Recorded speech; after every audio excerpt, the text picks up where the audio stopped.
All right, good morning, everybody. Today is Tuesday, June the 4th. Memphis City Council committee meetings getting kicked off with the most exciting committee meeting of the day, Memphis Light, Gas, and Water. Regala, would you please call a roll? Councilman Smiley. Councilwoman Swearingen Washington. Here. Councilman Warren. Present. Councilman Ford. Present. Chair Spinoza. All right, thank you, Regala. You got Councilman Ford. Yes, sir. All right. So one item on the agenda today, we have a lot of guests in the room.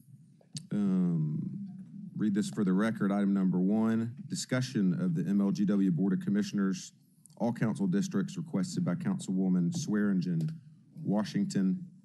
I will yield the floor to the gentleman in front of us. If you don't mind, please introduce yourselves. Address, name, no need for social security numbers, name and address, and y'all, JB, we know.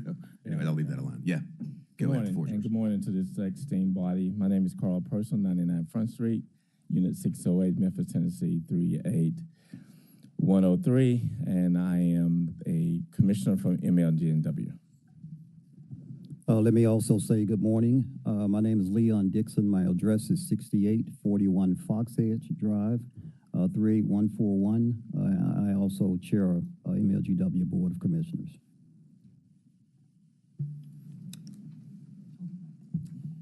My name is Stan Joyner. I'm mayor of the town of Collierville. Just a point of personal indulgence for a moment, if you will.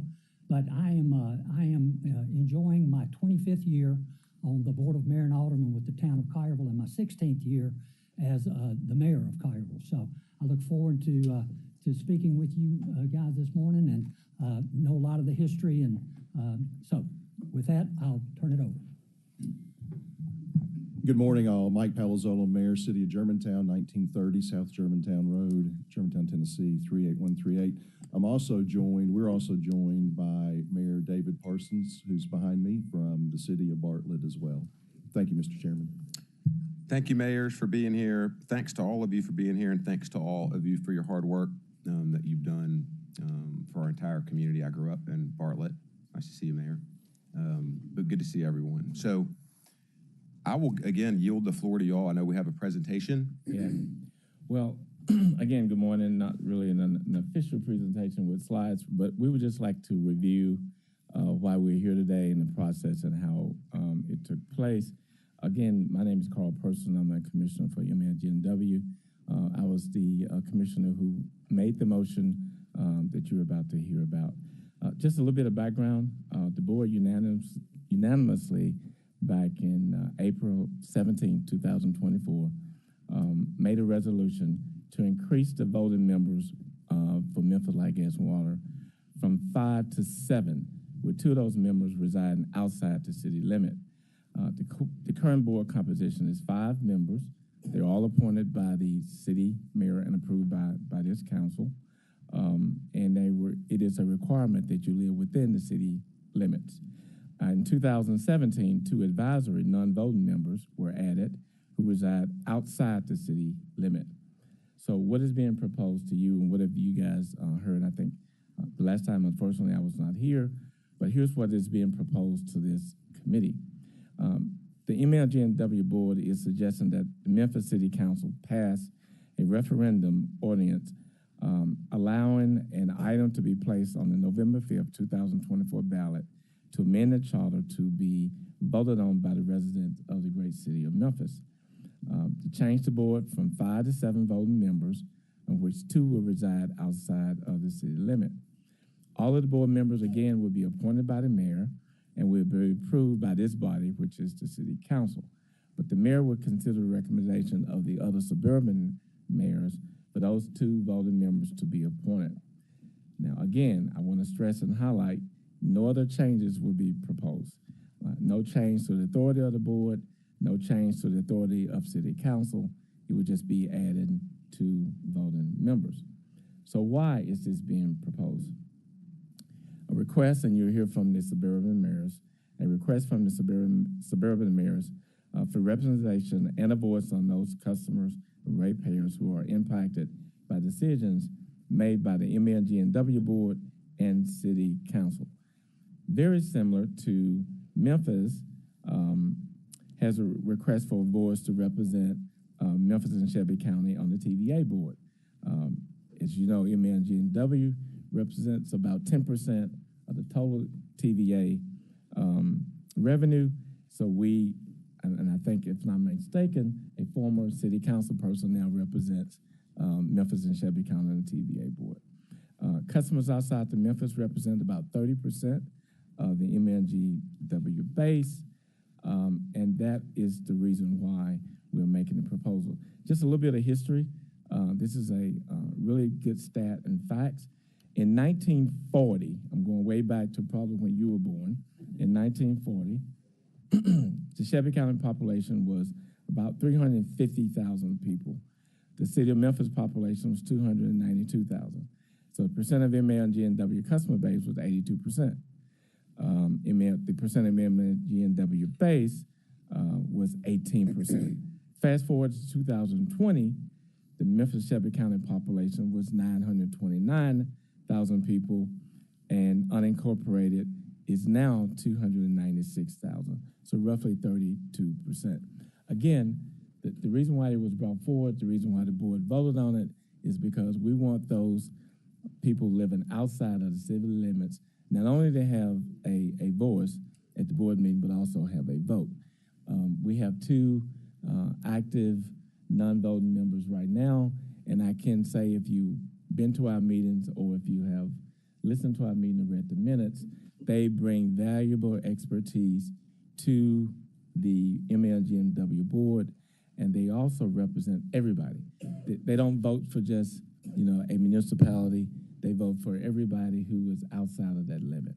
So with that, I will yield to Chairman Dixon if you want to make some comments, and then we'll let the mayor speak.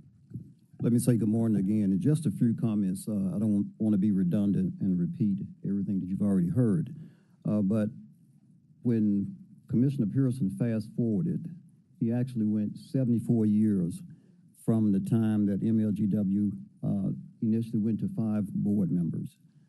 So 74 years ago, we were at 5 board members, and as you heard, 18% at that time of our ratepayers were outside of the city limits, 18%. Now that number is at 32%. That's 1/3 of our customer ratepayers, 1/3, and we're still at 5 members. My mom and dad, they passed about 3 years ago. And they always told me that 2 heads were better than 1. And I would like to say I think 7 heads would be better than 5 at this point. As you heard Commissioner Person say, our 2 advisory members bring a wealth of knowledge. If we believe that the 5 board members that we have represent all of our ratepayers that's inside and outside of the city limits, then we have to believe that adding 2 from outside of the city limits would still benefit those in and outside of the city. So I just want you to consider that this is a friendly resolution. We need your help to continue to make Memphis a better place for our ratepayers and our citizens. And we're just asking you to consider our proposal. Thank you. Thank you, Chairman Dixon. It's budget season, so talking about adding stuff right now is always pretty. I'm kind of kidding right now. Talking about 7 heads is better than 5. We've been talking about cutting everything around here. We've got some council members in the queue. Mayor Palazzolo, are y'all interested in making any comments right now? Yes, thank you, Mr. Chairman, and thank you, members of the City Council. Very appreciative, Chair Dixon and Commissioner Person for your presentation this morning. I'm representing the 6 suburbs, the Council of Suburban Mayors. Again, as I mentioned earlier, I'm joined by the Mayor of Bartlett, Mayor Parsons, and of course the Mayor of Collierville, seated to my left, Mayor Joyner. We appreciate this consideration. I'd like to reinforce that bringing this forward was a request that the suburban mayors made a number of years ago in 2017, 2018 with the MLGW board. We've been very satisfied and we're very thankful and appreciative that 2 board members were appointed that reside outside of the city limits.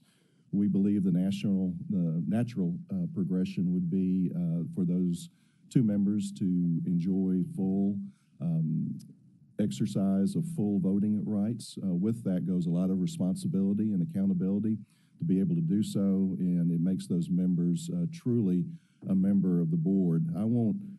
I'll reinforce some of the things that were mentioned earlier and not laboriously go over them. As was mentioned, roughly about a third of current ratepayers, and it's important to make that designation. That's ratepayers, not citizens of a jurisdictional boundary. They're ratepayers. They're customers of MLGW. Just so happens that as suburban mayors, we represent those citizens that are ratepayers as well. But roughly a third of those ratepayers reside in either the suburban municipalities or the unincorporated areas of Shelby County. Adding two additional board members or giving the two board members that are currently representing that area full voting rights, again, gives them a little bit more ability to be impactful in their roles.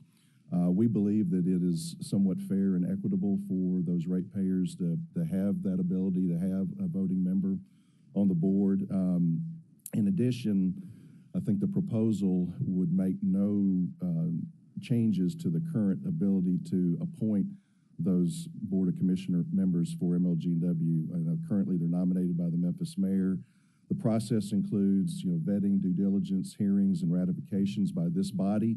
And so, in essence, there's not a change to the current process.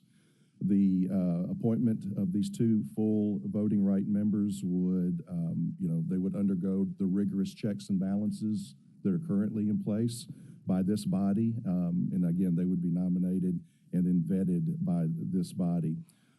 Additionally, the 5-2 combination roughly represents what is currently out there. That's about 71% of the Board of Commissioners.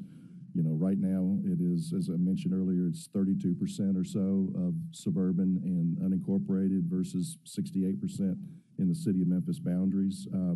Something I think that Dr. Warren mentioned last week, I think we feel this proposal would enhance the region's ability to work better together and to jointly advocate for Memphis, Shelby County, and the region at the state level and beyond. And just briefly in conclusion, oftentimes a referendum, ultimately it allows for the will of the people to move forward, and we would encourage and thoughtfully encourage and respectfully encourage that the City Council would consider this resolution to move that to an ordinance for a referendum, and we'll be glad to answer any questions. Thank you, Mr. Chairman. Thank you, Mayor Palazzolo. Any other comments?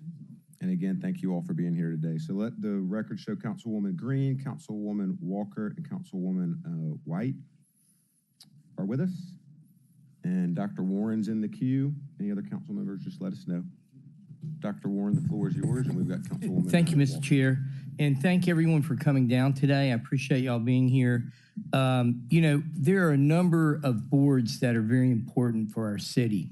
One is a water board that approves access to our aquifer. There's not any city appointment on that board at all.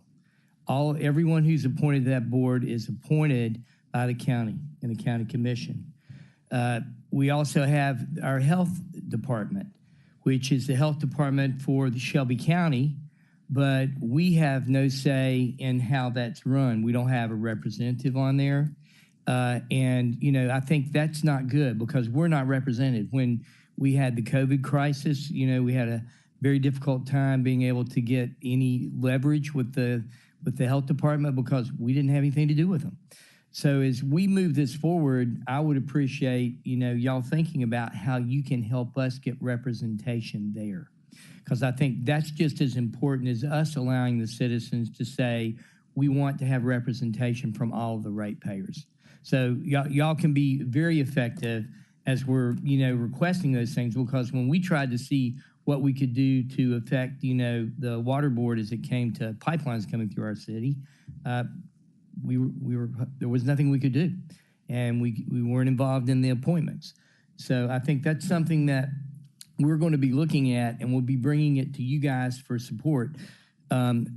my concern with this whole thing is that I think you're going to have to figure out how you're going to win the election, okay? Because I think it would be easy for people to just say, no, this is mine, I'm not going to play in your backyard type thing, and as opposed to saying, let's all share.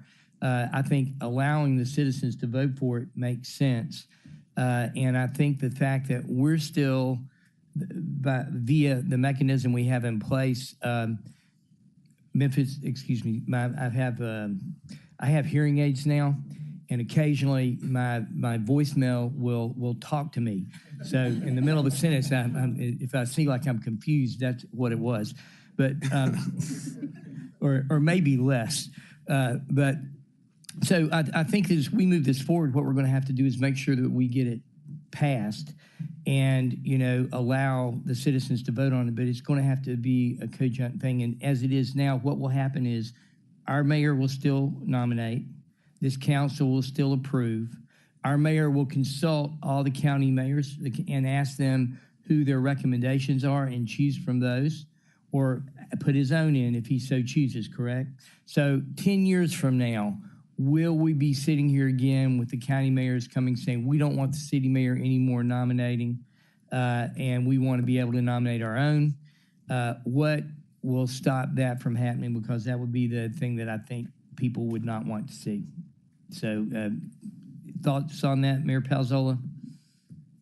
I would just concur with all of your comments. We would be glad to be as helpful as possible with bringing anything forward at the county level and working together, without a doubt. And yes, there is a process in place, and it's by charter. And so if a referendum comes forward, it is the will of the people, and I understand about trying to convince the people of such, but they're pretty wise and bright. They'll do their research.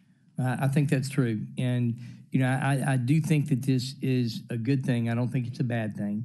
And we have more representation and more voices. And I think what that does is that puts our foot in with our county colleagues as we're looking at what we need to happen here in Shelby County, where we need help with gun control and we need help with people patrolling our streets, and we need all of that going on down here, and we need the state to help us with that and not necessarily hinder us by passing laws that look good in the rest of the counties but don't look good in Shelby County.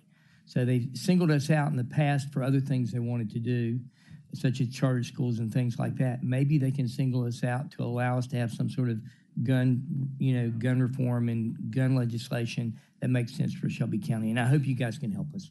Thank you, Mr. Chair. And I support this. Thank you. Thank you, Councilman Warren. We got Councilwoman Walker. Good morning. Thank you all for coming, and thank you for your service. I wasn't here for the last meeting, so I have a few things I need to unpack. So should this be successful and we have 2 voting members from the municipalities, I wanted to know, could we increase simultaneously, the 5 members from Memphis to 7? Is that possible? Who can answer that for me?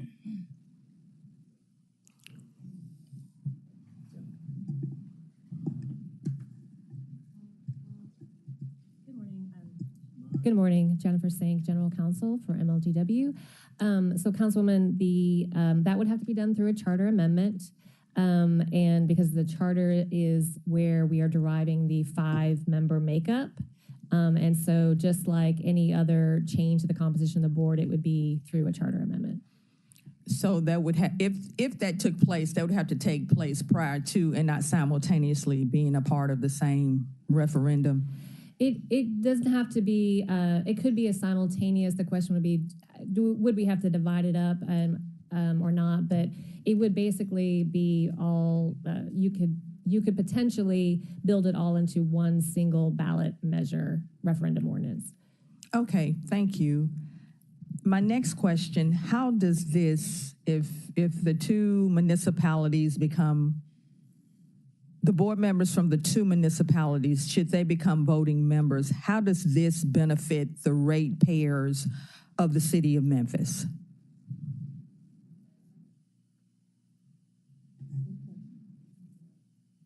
Everybody don't have to go at once. It's difficult for me to answer that specific question. I would just say that all ratepayers would have equitable and fair representation across the board, no matter on their geographic boundaries. I would just add that it would, I think that it would bring something to the board that could exist very well, and that's a sense of cooperation between the county, between the city, and between the municipalities. You know, a lot of times we get very involved in what's just in our city limit, and are worried about that type of situation rather than what's happening in the county. We have, in Collierville, we have one representative on the Shelby County Commission, which is really not enough to do or to have a great impact, we'll say, on decisions that are made by all the other county commissioners, unless it's something that a majority of them embrace as well. Okay, thank you. Anyone else care to comment? Yes, Councilwoman Walker. What we look at when we make decisions, and you've been a part of our meetings for a long time, and thank you for always participating. We don't look at it as the city versus the county. When we make decisions, it's always a business decision. It always, what we take into consideration first and foremost is how it benefits all ratepayers. And we don't isolate whether it is the city or the county, but it's all ratepayers. When we get comments from folks coming in to MLGW meetings, they don't really specify, other than giving their address, but all of their issues are being addressed equally and simultaneously based on what those issues are. Again, we don't isolate and say that it's a city person that lives or the unincorporated. We look at all of them as ratepayers, and we take into consideration what those issues and what those items are when we place a vote. Okay, thank you for that. And just a little bit more, Mr. Chair, if I may. So, exactly. My main concern is if this passes, at some point, because of some loophole or fancy language or something that we just weren't clear on, the possibilities are endless. My concern is that we'll end up with a majority board that is non-Memphian. Yeah. That is my concern. So for me to support this, I would need to be able to really look closely at the resolution, the language in the resolution, the language of the referendum, and should it be successful, what would the language of the ordinance be? Because I'm concerned that somewhere in this process, we could miss something whereby it would allow us to have a majority representation on the MLGW board that is non-Memphian. That is my concern. And so you said it was 18% ratepayers. Now it's up to 32%. What if that falls to 25% or 20%? Or what if it goes up from 32% to 40%? Are you going to come back and want to add even more board members from the municipality? So the language is very important, and I will offer this as an example. Last year, we were looking at a contract. It was called a 20-year contract, and at some point, the language changed, and it started being identified as a never-ending contract. How did it go from a 20-year contract to a never-ending contract? It was because of the language in the contract. And that's the point I want to make here. There could be something going on with the language, and we have some attorneys that are part of this body, and I know that I would trust that if it was something that we really needed to take a deep dive and identify, that could be done so. But Once again, the language in the resolution, the language in the referendum, and the language in the ordinance. That's what I would need to see for me to be in support of this, because I would want it to remain, if it's going to be 2, I want it to remain 2 and not become 3 and then 4 and then we flip. And then also back to my earlier question, I would also support this if we could get 2, if we're going to approve 2 from the municipalities and then increase the number from Memphis from 5 to 7. And Mr. Chair, I yield the floor. Thank you, Councilwoman. I owe an apology to Councilwoman Swearingen Washington. She was the council person that added this to the agenda today. And in my haste to call council members in order, I failed to recognize her first. The floor is yours, Councilwoman. I agree with you. Thank you, Chair. I agree with you, Councilwoman Pearl Walker. The language has already been written in our charter, and it stated that we needed to have 5 members represented for MLGW, and we know that MLGW is a division of the city. It's not an authority. And just because you are a customer or a rate payer, it does not mean that you are entitled to have a seat at the table. You're just entitled to receive excellent customer service. And we have built a positive relationship and will continue to have a positive relationship with all of our customers. It does not mean that we have to have a board. What's broken? What's broken? Who brought this to you to even have a consideration for adding a board member? I'm looking at the duties of the appointment of the commissioners, and it says nothing about making decisions to add board members according to the Charter 175 on page 668. In the duties, it has nothing that even suggests that the board commissioners have the jurisdiction to even consider adding board members. So what's broken? That's my question. I'll respond to that, Commissioner. Again, Carl Person, 99 Front Street. Mr. Person, could you move the mic closer to you? I'm sorry. Carl Person, 99 Front Street. I'll respond to that. Respectfully, Commissioner, we're not saying that anything is broken. Councilwoman, we're not saying that anything is broken. What we're proposing is we're making it better and increasing it by having them being voting members, representing the 33% who right now do not have an official vote when it comes to making a decision on MLGW. And again, we're just making this a proposal.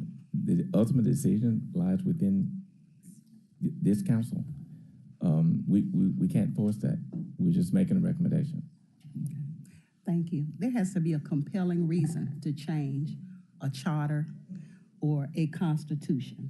For instance, even with the United States Constitution, it was changed because it was suggested and needed for women to have a right to vote. That's something serious and compelling. But to change a charter just because someone wants to have a seat at the table, it makes no sense. And I do not support this at all. Thank you, Councilwoman. Councilwoman Easter Thomas has also joined us. Or is it Doctor? We got too many doctors up here. Okay, just Councilwoman. And then we got Councilman Carlisle has also joined us. Councilman Warren. Yes, thank you, Councilman Swearingen Washington.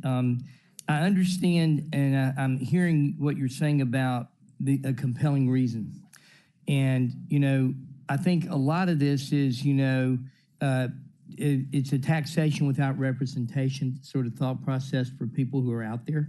Mm-hmm. In that, you know, we're providing this service, but, you know, to a degree, we're charging them money. And we've set up a board within the city so citizens can, like, affect this particular part of our government. And I agree with you. They're part of the city of Memphis government, and I think we've got leadership that is working in that direction. Where I see our potential benefit is that it's a way that we can begin to work better with the people that are in the county and in our surrounding cities that have more leverage than we do in Nashville. And we need help from Nashville to do a lot of things right now. I don't know what else we're going to be needing help for, but we need help for our speeding around our city. We need help for our infrastructure. We need help for our crime as far as our ability to regulate weapons of mass, warfare weapons that are on our streets that have no place in the city like we have. And if we have people there speaking with us, I think it gives us more leverage and the ability to perhaps make moves that we need the state's help for. And in my mind, I think the hard part of this for them is going to be getting the citizens of Memphis to understand this sort of complicated situation and what they're really asking for. So it's, I think we can pass this, and I still think they've got a 30% chance of being able to get it passed at the polls. So for that reason, though, I think the taxation with no representation is, I would still encourage you to consider possibly thinking about this as we move forward. And as far as Councilwoman Walker's suggestion of adding 2 more, right now the percentages are what, 30%, and a 2 out of 5 percentage is what, 22%? 40. 2 out of 5 is 40. No, 2 out of 7. You're going to have 7 people on there, right? 2 out of 7. Yeah, so that's going to be about 22%. So even though we're giving them some representation, we're not giving them equal representation, and we're not setting a precedent that we're trying to keep this equal. We still have an overwhelming number of people on this board that are from Memphis, and we're allowing them to get their representation in so we can make sure as we're making decisions going on, we don't do something that could adversely hurt people out there without them being able to tell us about it and to have a vote in it. Thank you very much, Mr. Chair. Thank you, Councilman Warren. Good discussions. Councilman Walker has a brief comment, and then we've got Councilman Carlisle. I decline if you want. Thank you. Okay. Councilman Carlisle, you're recognized. Thank you, Mr. Chairman. Good morning, gentlemen. Good to see you. Thanks for all that you do for your cities and the area. Appreciate you. A lot of service over there. Look, we've all thought about this. It's been an ongoing discussion. We can take the emotional approach, we can take the business approach, the kind of practical approach, and I think it's a mix of all of them.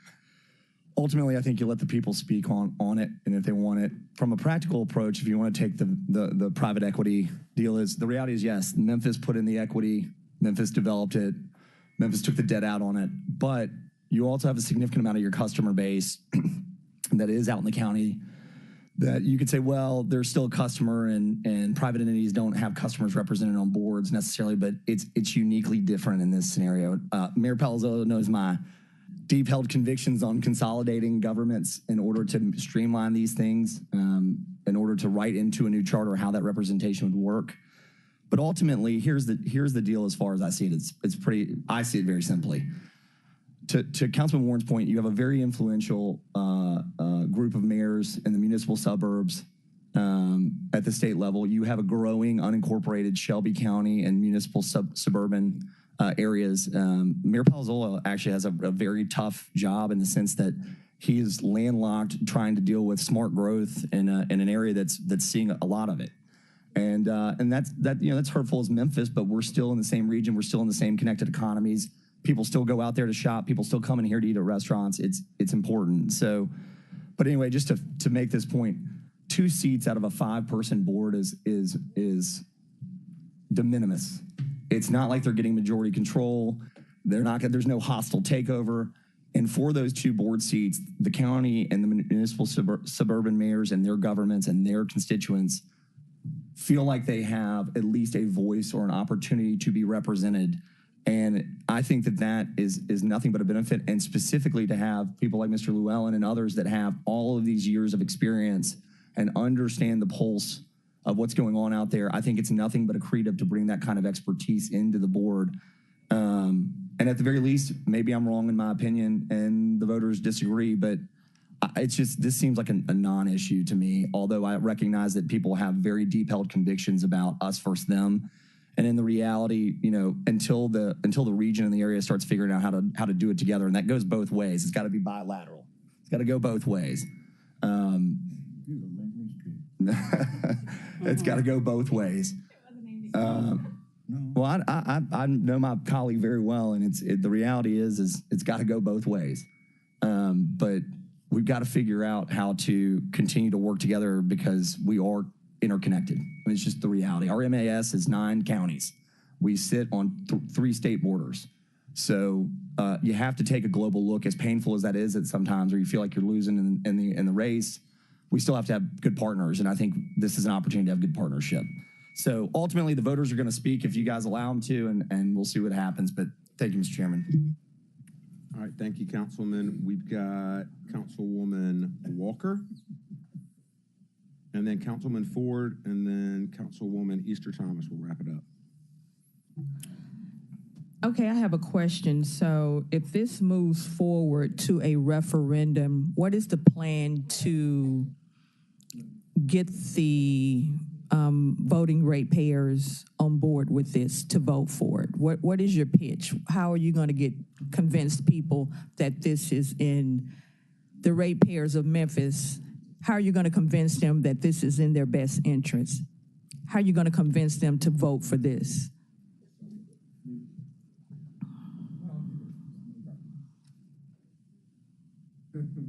Councilwoman Walker, the only thing we can do is just what we did here, is to put it all out on the table.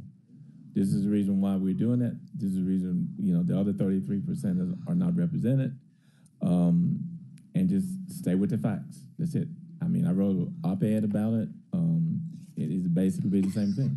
And the citizens of Memphis will make that decision. So it's not like there's some smoke and mirrors or anything that we're trying to hide. We just put it out there. This is what we're trying to do, and put the numbers out there and the facts and the stats and the data, and let them determine.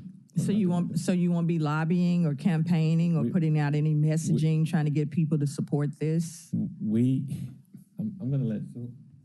We don't lobby, and we don't campaign as commissioners. What we do is just put it out there. We'll put the facts out there, mass communication about what we're asking them to do. But as far as lobbying and campaigning, I mean, I can speak for myself personally, and I don't think any other commissioner with MLGW is going to be lobbying or campaigning for it. Okay, and I'm getting multiple texts here, so I'm just going to share one. The suburban mayors do not represent unincorporated Shelby County, and unincorporated Shelby County has a larger population than any single suburb. However, we do not see County Mayor Lee Harris asking for this. Would anyone care to comment on this?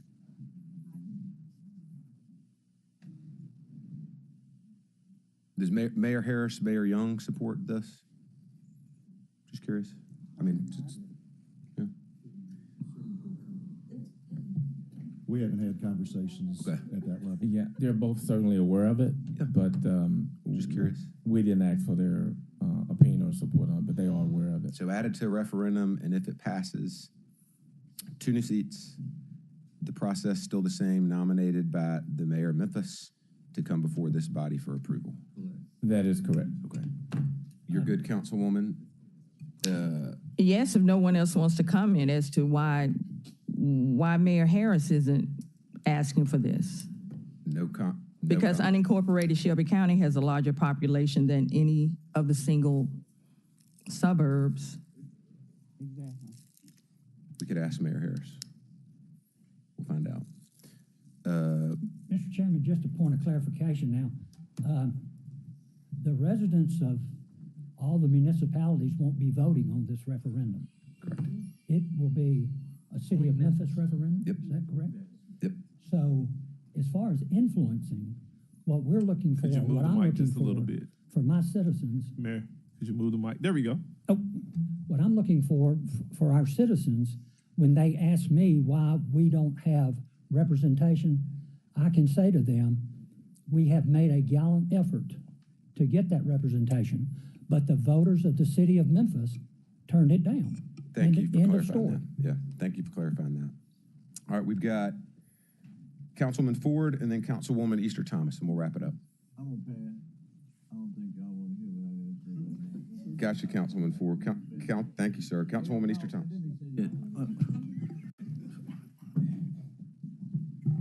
nothing against Germantown, Collierville, none of the other municipalities. I have no problem with this. Problem that I have, just like with the school board, got to go back to that. You know, we were sold out on our school board, okay? Yep, I'm just gonna be honest. Okay, but all the other municipalities got more than what we have. You got less children, we had 3 times more. Okay, y'all forgot about it. That's why maybe they can't read in our schools in the city. They don't do cursive writing in ours, but now in these county schools, yeah, they do now.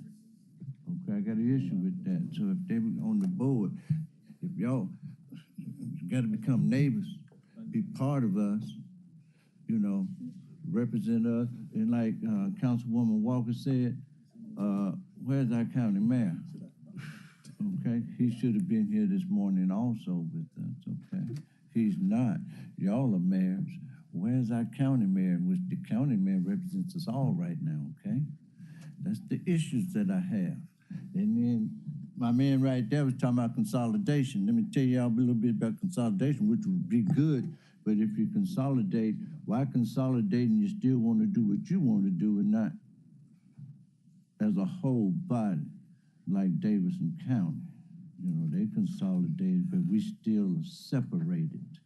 We all need to come together and maybe y'all will grow, we will grow, and Mississippi won't grow. Okay? I'm just being honest because you know what? It really bothers me when I go to Shelby Drive and turn on Getwell, heading toward Mississippi. And when I get to the state line, I'm so disappointed with Memphis because they have everything that we're supposed to have. Everything. And I'm just naming one street, Getwell. But you know it's 100 streets go to Mississippi. And all of them are the same. And they don't care nothing about the city of Memphis. We're going through some turmoil right now with our budget. Nobody's here to really help us right now. You know, when it comes to the county, hey, it's hard to get the county to do their part when it's supposed to be city and county.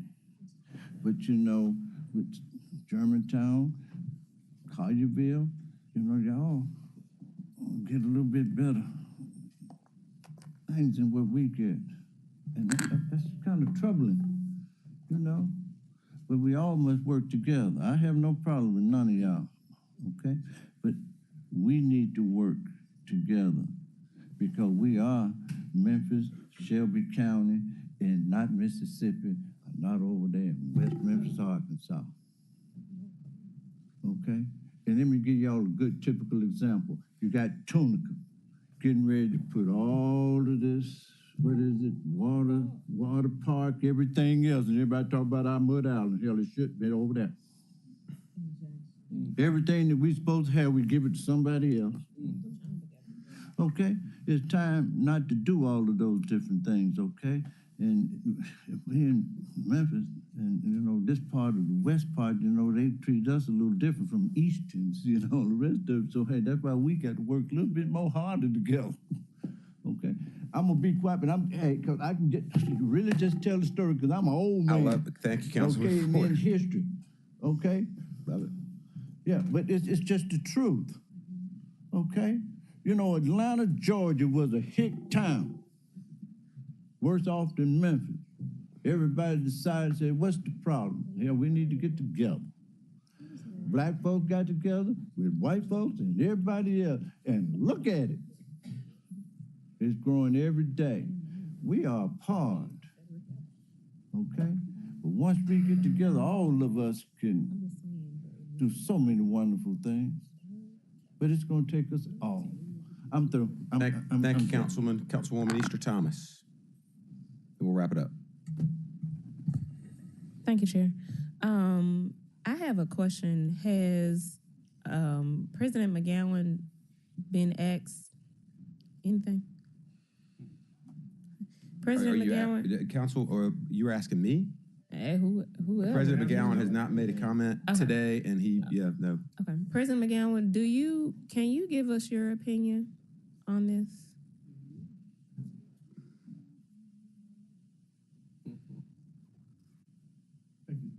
Thank you, Doug McGowan, 220 South Main. I will say what I've told all of the mayors and the board members. If our board is made of 500, or 5,000 representatives, I will do the job in the same way that I do it today. I view all of the 1,014,000 meters that we have that are all across this entire county, I have to treat every customer exactly the same. I have heard in my role as the CAO for the city of Memphis since as far back as 2016 that there was a feeling that MLGW did not pay attention to the suburbs, that they did not get the same level of service or necessarily the same kind of attention that the city of Memphis did. So I heard that back then. I heard that when I met with the mayors and began immediately building a good relationship with all the suburban mayors because I understand they are a lot of our customer base. And so I heard from them that this was important for them to have representation. That's why the first act that I did was they had some seats that had termed out. You'll recall we had a couple of other non-voting members that termed out. My first action was to say, mayors, could you please bring some names forward so that Mayor Strickland at the time could nominate them to you. That was Mr. Llewellyn and Mr. Butler, so that we got those seats filled. I thought that was important. So again, my role is to run the organization in response to the board and to Memphis City Council. If the will of the body is that these members get a vote, I will certainly live with that because for me, the body votes as one, and I live with the results of them just like I live with the results of all 13 council members who vote as one. And so in that regard, I am agnostic. I trust that the leadership of the suburban communities, together with the Board of Commissioners and this city council, will make the right decision for our community, and I will live with the results. But at the end of the day, I think Councilwoman Swearingen-Washington said it right. I have to provide excellent customer service, whether you live in Rosemark or whether you live in Southeast Memphis or whether you live in Hickory Hill or Whitehaven. They are all the same customers to me. So again, I can neither levy robust support or rally against because I think I have to respond to the will of the governing bodies who I answer to, and that's the Board of Commissioners and the Memphis City Council. Thank you. So as a Memphian, do you have the same answer? So I guess I will say it like this, that Commissioner Person said, my personal feeling is that I join with all Memphians and Shelby Countyans to say it's important that we have a seat on the TVA board because we are their largest customer. And so as a Memphian, we have a current gap until former Councilwoman Robinson is appointed to that board. I think it's the right thing to do for us to have representation. And so consistent with that, I believe if we all believe that is the case, it is reasonably consistent. And we are, believe me, we are just customers of TVA. We do not own it. We're not a part of the ownership there, but we are a customer. So I can see the support for a very similar model here where they are only customers of MLGW, but a significant part of our customer base. Are they our largest customer? Who's that? The suburban? Yeah, like we are the TVA. Well, not the largest. Well, the city of Memphis is the largest customer of MLGW, certainly. So if you took a city as a customer, but obviously that's not how we bill people. But yep. Thank you, President McGowan. Yes, absolutely. Colleagues, your comments have been very intriguing, to say the least. This is a discussion. I was looking for the resolution, but this is a discussion. Things that I think about when thinking about this discussion. Aside from voting board seats, what other collateral are the suburban governments willing to put in? Is it CIP money? Is it taxes? Is it giving one-time large sum? Is it raising taxes to do any improvements that aren't just in the suburbs? What could we gain from you all gaining board member seats that is actually financially tangible for the citizens of Memphis? Because when I think about You know, I'm not a stock person at all, but certain stocks, you can buy ownership and then you buy board seats, right, with your investment. Not just because, Chairman, you use Verizon, but because you're investing in Verizon. So I'd like to see how the county is investing in MLGW beyond fees, because fees aren't investing, fees are just usage. Because we don't want to start looking at our city utilities, nevertheless, any other set of precedent for any other organizations as a co-op situation. This isn't a buy-in and you get ownership and board seats. This is a service that you all have chosen, or somebody in the past, our predecessors have chosen to let you all tap into.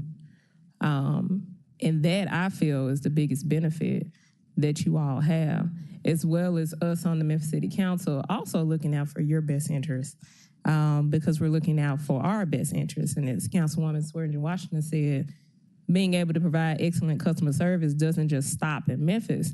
It extends to wherever President McGowan's reach is going. But we don't want to look like we're up for, I don't even know the term when they put a stock up for everybody to buy. We don't want to look like we're up for sale. So I would like to see if this comes, and this doesn't warrant a response, because it's just a discussion, but I'd like to see if this comes up for a resolution or an ask, where's the financial collateral? You know, we're doing a big budget. Everybody just got an increase in MLGW fees, but when they come for the extra stuff, it just comes to us. So what can we look to you all for in dollar signs for you all looking at board seats? Thank you, Chair. Thank you, Councilwoman. We've got Councilwoman White, Councilwoman Walker, and then Councilman Warren. Again, this is a discussion. It's been a good one. But let's try to wrap it up after the three of us. Y'all speak. All right, thanks. Councilwoman White. Thank you, Chairman. Great comments, Councilwoman Easter Thomas. That was kind of what I wanted to ask from a broader standpoint when Councilman Carlisle was speaking of good partnerships and just what we thought that would look like in the future. Because in order to be a good partner, you have to be a good partner. And so that was one of kind of my questions, and she said it better than I could have, so thank you. The second thing I wanted to find out was, I know that one of the mentions was that we want that expertise on the board.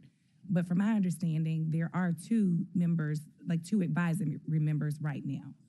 Is there some issue where those advisory members, I guess their opinion doesn't carry any, I understand it doesn't have a vote, but is there some feeling or sentiment right now that those members are not heard in terms of concerns in their municipalities?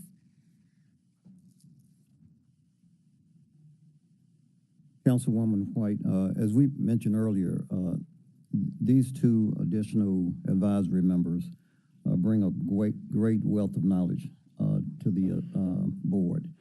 And those two advisory members were approved by the City Council. And all we are trying to do is get them to be able to have a voice in the voting. As I was sitting here and looking at the council, there are 13 council people. And I really appreciate that, because it ensures that every member of the city, every citizen's voice will be heard. And so when I look at that and flip it over and look at MLGW and our ratepayers, 1/3 of our ratepayers are outside of the city.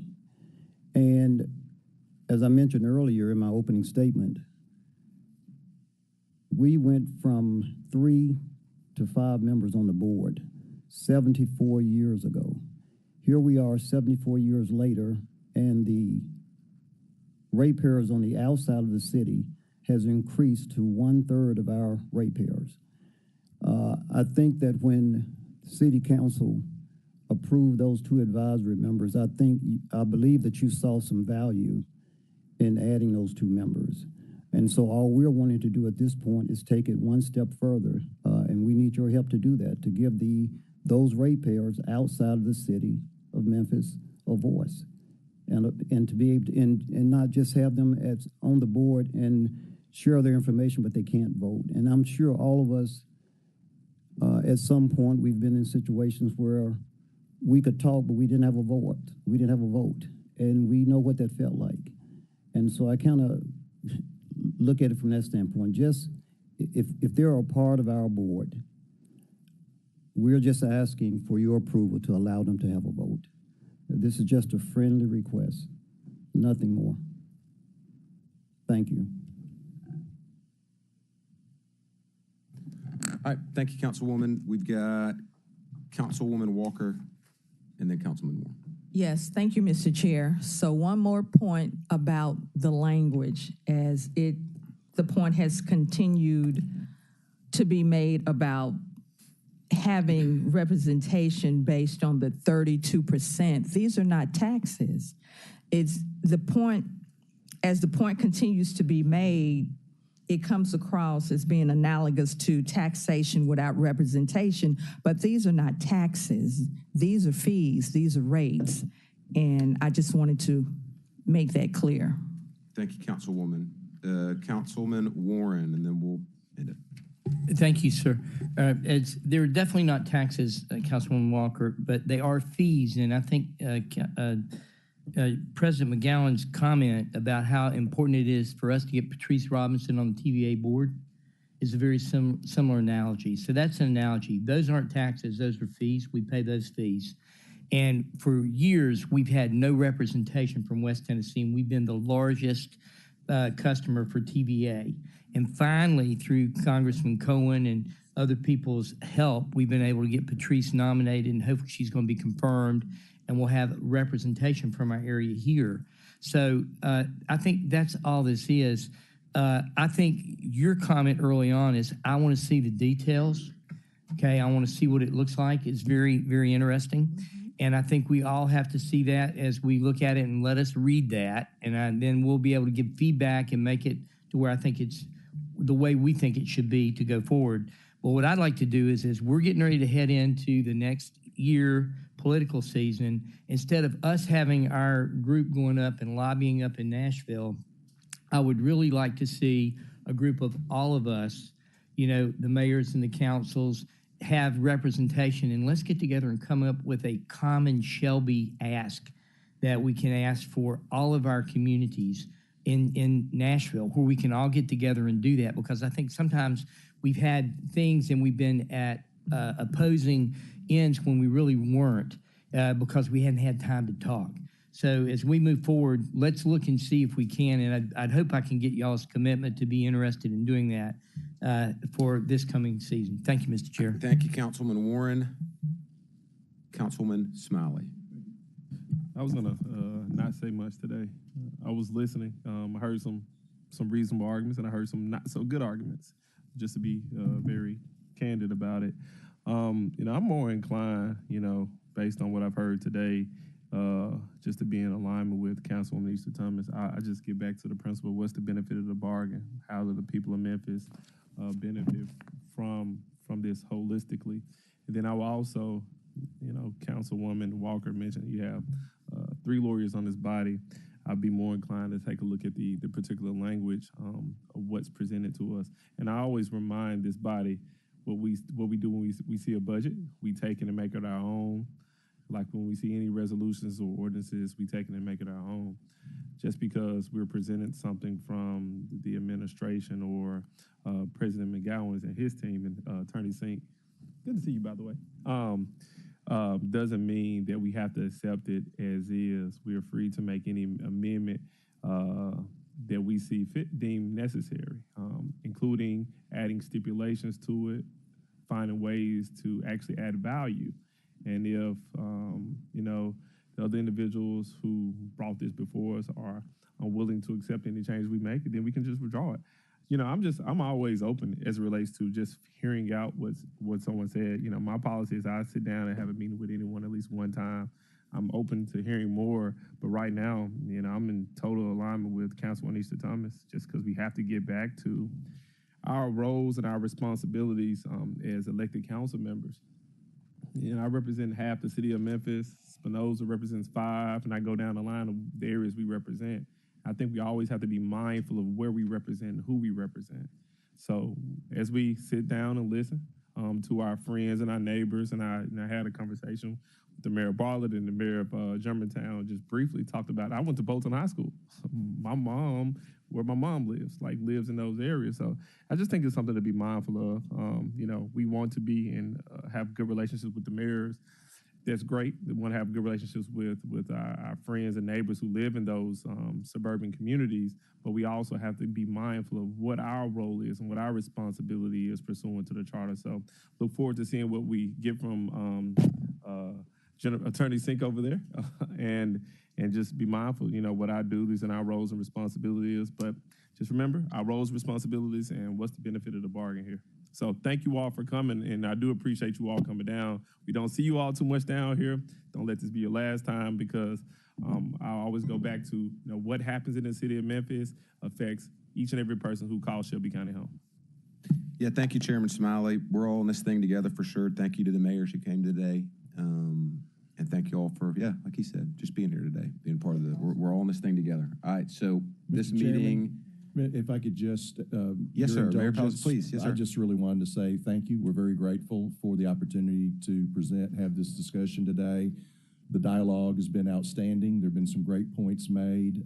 I would just simply ask you to consider, if you have more questions, we're all available. And, you know, we're here today simply as the duly elected representative of our city, but we don't represent your or MLGW's ratepayers, and we hear from them a lot, but we don't represent them. So we're available for any other follow-up, and thank you very much, Mr. Chairman. Thank you, sir. This meeting, or Dr. Warren, do you want to say one last thing? Okay, this meeting is adjourned. Thank you. Gotta hit it hard. Y'all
All right, good morning, everybody. Welcome to the Housing and Community Development Committee for the Memphis City Council. Today's Tuesday, June the 4th. Can we please call the roll?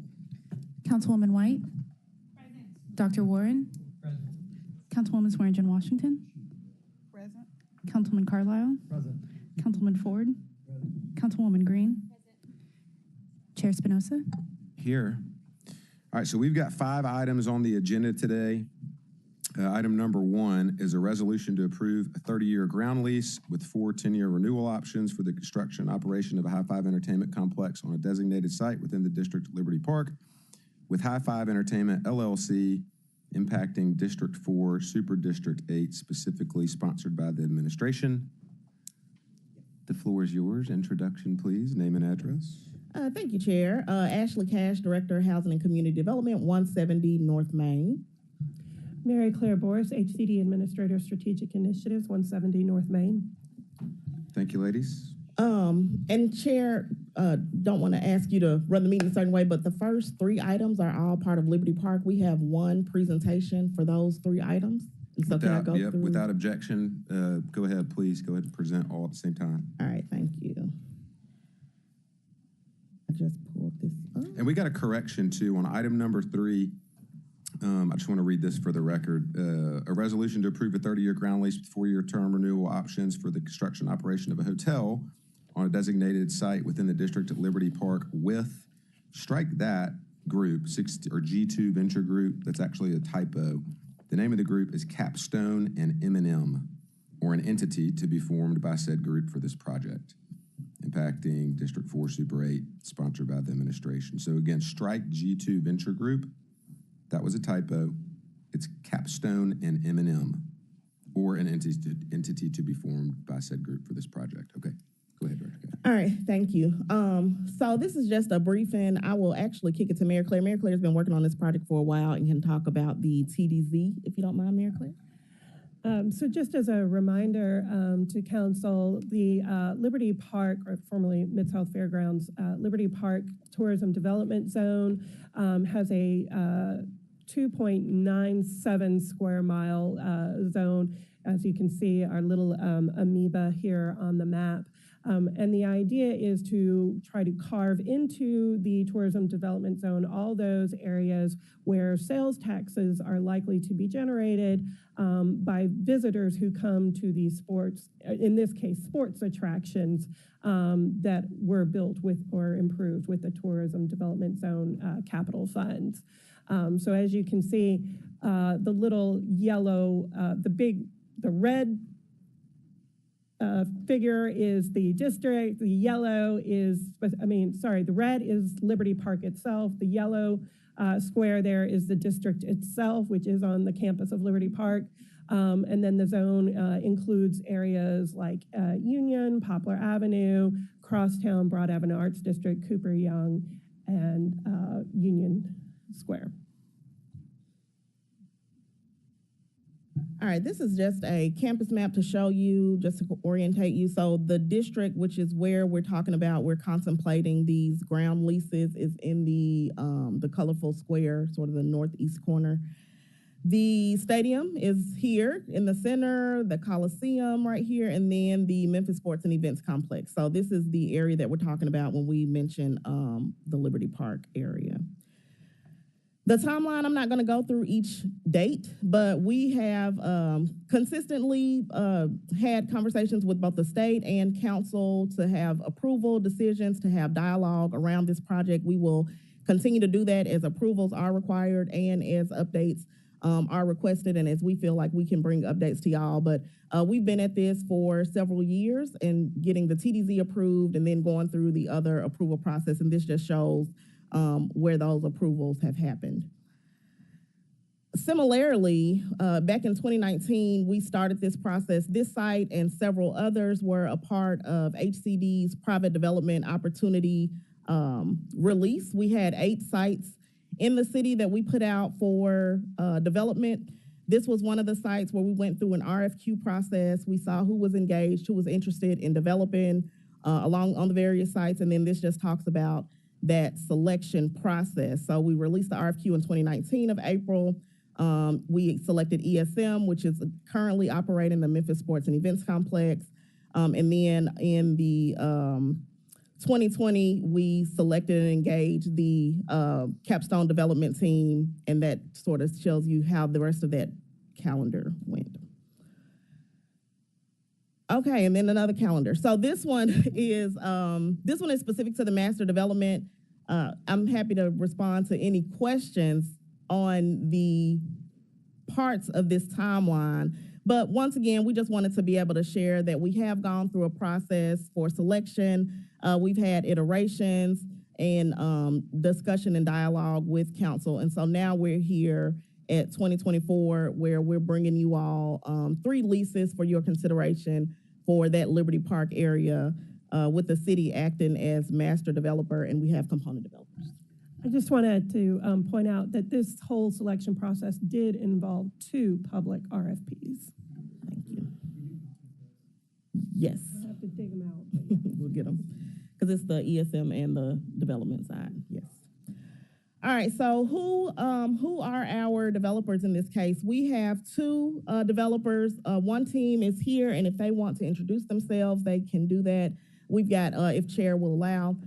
We have Capstone Development partnered with M&M Enterprises with James Macklin, which is local, Norm Jenkins, and his partner Darren, who's not here today, are DC based. They've done a lot of really compelling work. We've seen their work in the Northeast, in DC, in the side of the country. So we're really excited to be working with them. Scott Emily is not here today. He's the owner and developer of High Five Entertainment Group. Very interested in and excited about this project. He has a couple of others that are underway in Austin, Texas, Allen, Texas, and I think Panama City, a few High Five. This is really family entertainment space that we're talking about. And so those are the 2 developers that we're bringing before you today. The terms of the agreement, these are basic, and then I'm going to read off of some executive summaries. We have shared the lease documents with you all. We're happy to share the executive summary of these with you all as well. The terms are similar in nature, but the rent amount fluctuates based on what the activity is. And so for the multifamily side, the rent is $77,000 per year. The lease term is 30 years, and actually I'm gonna go to my executive summary. Yes, I did send it to, I sent it to council after the last meeting. Okay. We will resend it to y'all. So on the multifamily side, on the, excuse me, give me just a second here. So starting with the hotel ground lease, that lease option is for 30 years. It's a lease, it's not a lease option, excuse my language. The lease is for 30 years, and we have 4 10-year automatic renewal options. The renewals are triggered by notice by the city. The annual ground lease payment for the hotel is about $34,000 with 4% escalator beginning on the 5th anniversary. We don't have dedicated parking for that. For default, we have, if the hotel or mortgage is in foreclosure, the city has the right of first offer. If the hotel decides to sell within that time period, then the city has to be provided notice, and they cannot provide, approval cannot be unreasonably withheld. On the multifamily side, we have similar considerations. So we have the 30 years, and we have a 6 10-year renewal options. The residence will be about 200 residences with 12,000 square feet of retail space. And that rent consideration is the $77,000 per year with some escalation beginning at year 5 and commencing every 5 years after. That will be at 4%. We have worked with the development team to identify a little bit over 200 dedicated parking spaces for that ground lease structure. And then last is High Five. So High Five is 30,000 square feet of space. The rent is projected to be $17,000 per year every 30 years. The lease term is 30 years. 4 10-year renewal options for the family entertainment. Once again, there's not dedicated parking. We anticipate using spillover parking for the family entertainment section. And then all leases share similar common elements. And so within the structure, they're all triple net leases put together. So the tenant's going to be responsible for property taxes, any insurance, any maintenance of the building, in the right of transfer, just as I said with the hotel. The city has the right of first offer in the event of a foreclosure on the mortgage. However, if the entity is selling, then the city has to be provided notice, but it cannot be unreasonably withheld. We do understand that the developers will seek a pilot for this project. And then we are including common area maintenance on all the development sites, and it's also already assessed on the current Memphis Sports and Events Complex site. And that will help us to maintain the buildings, maintain the area around it without having to come back into city or general fund coffers. So we have a few slides just to talk about these developments are important because they help make the TDZ, the pay the debt service, and ultimately allow us to reinvest back into that entire area that Mayor Claire described early in the presentation. And so I'll just ask her to go through these next 2 or 3 slides that specifically are talking about the TDZ debt service payment schedule and the surcharge.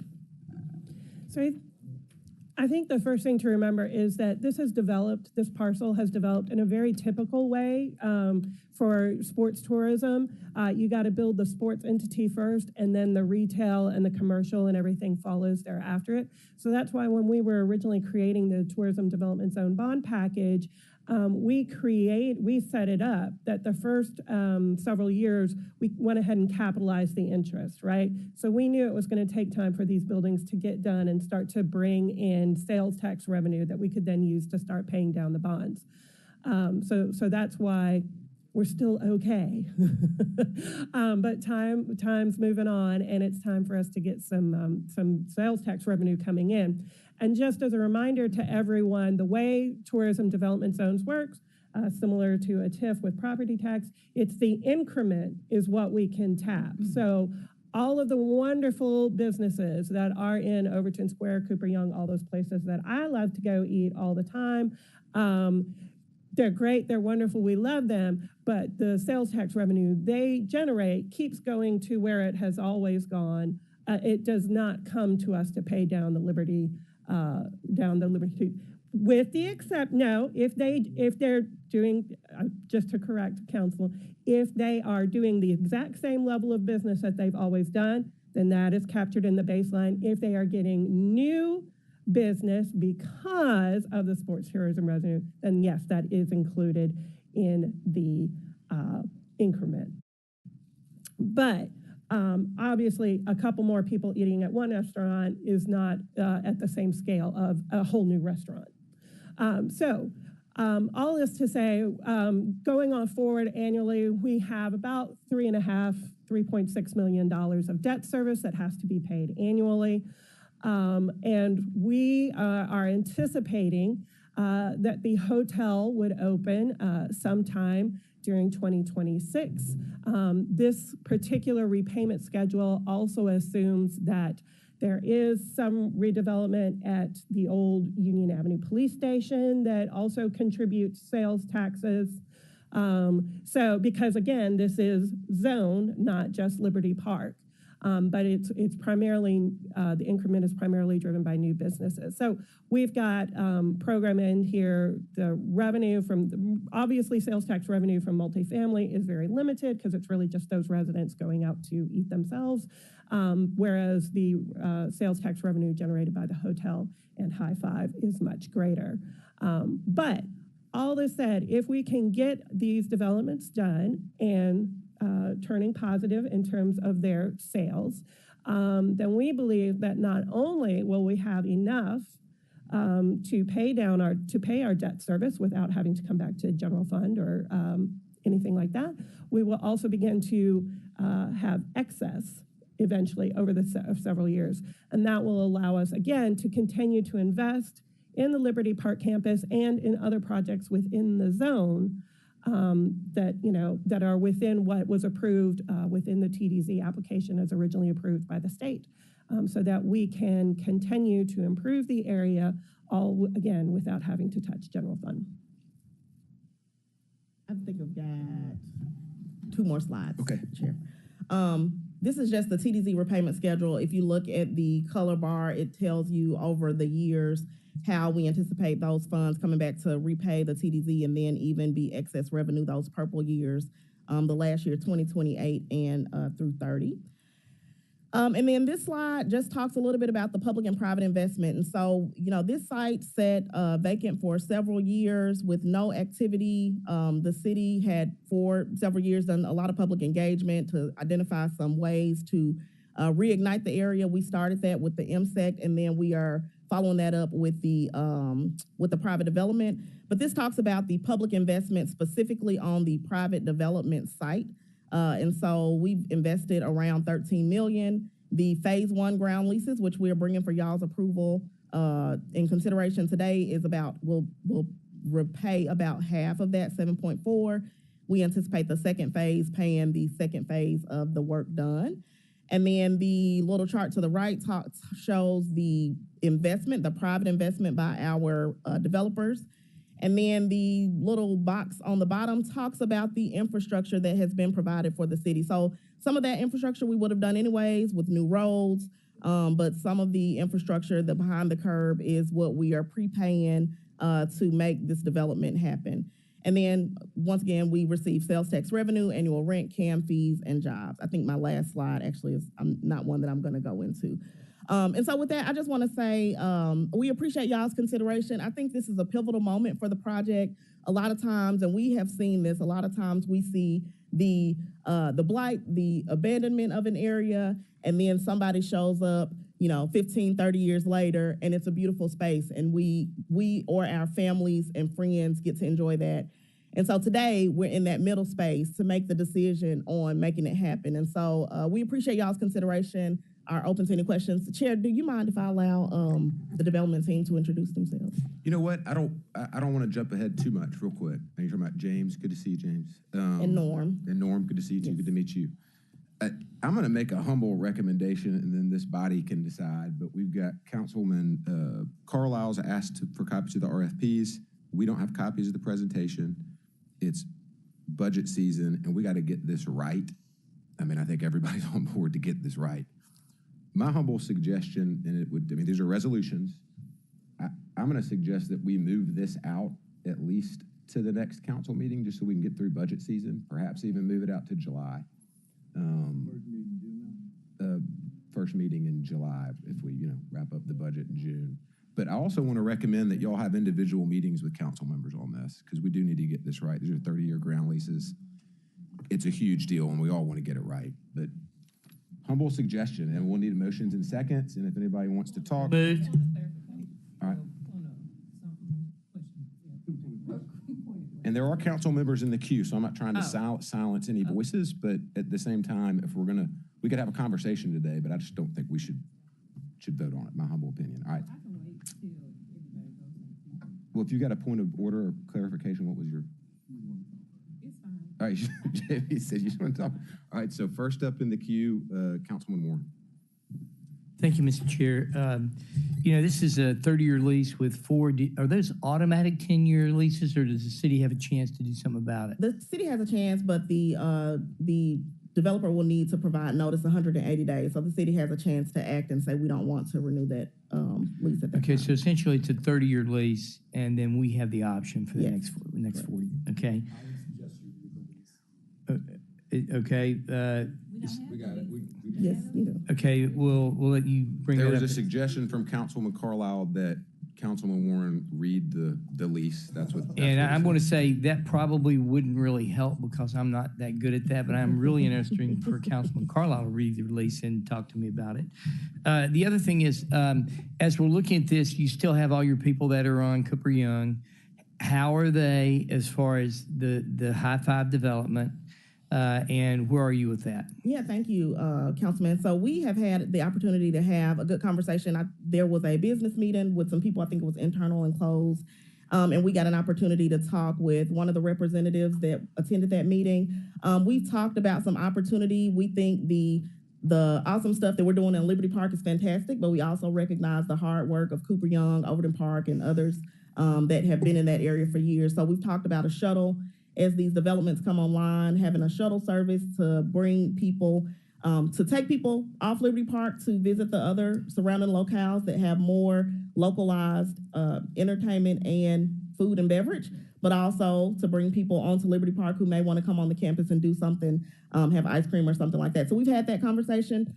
We've also talked about having some conversations around business development support. And so obviously with the TDZ funds will be generated. I'm not saying necessarily the TDZ funds will do this. However, we want to identify ways that we can support the businesses that are either struggling. I know they really struggled during the pandemic. Some have come back online in a great way, but some still are puttering. And so we're trying to talk about ways to identify what that lever is, where you know how to provide business support, but also what that can look like. And so we've had some really promising conversations, and we anticipate continuing those. Okay, and I guess my last thing is, this was always a public park area, and now there's housing that's going in there, and this can be rental housing. We are contemplating multifamily at this time, yes, sir. So multifamily, how many bedrooms? About 200 units. Okay, and the units have one or two bedrooms? Across the spectrum, yeah, 1 to 3 bedrooms. 1 to 3, okay.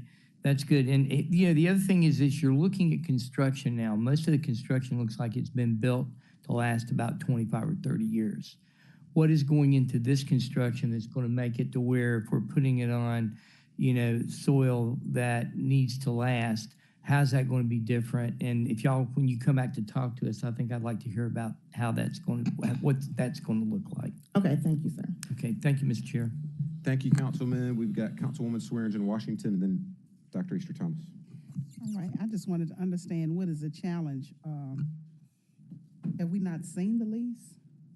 What is the problem? Yeah. The lease was circulated to you all prior to this council meeting, but actually prior to the last council meeting.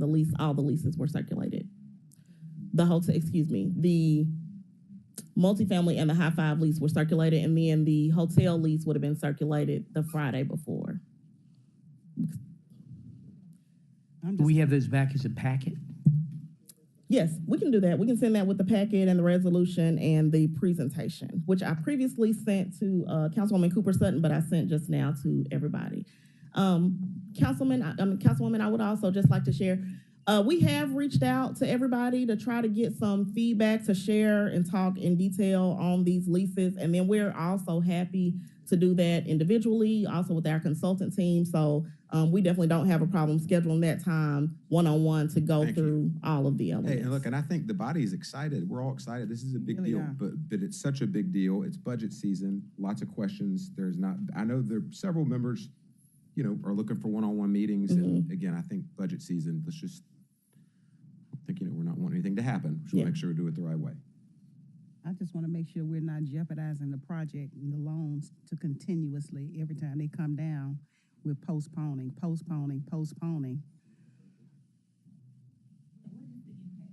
If we hold this 2 weeks, we can always do same night minutes the next meeting. Or 3 weeks. So can you? Yeah, if I can, Chief. So we are in I hesitantly say we're in an okay spot right now.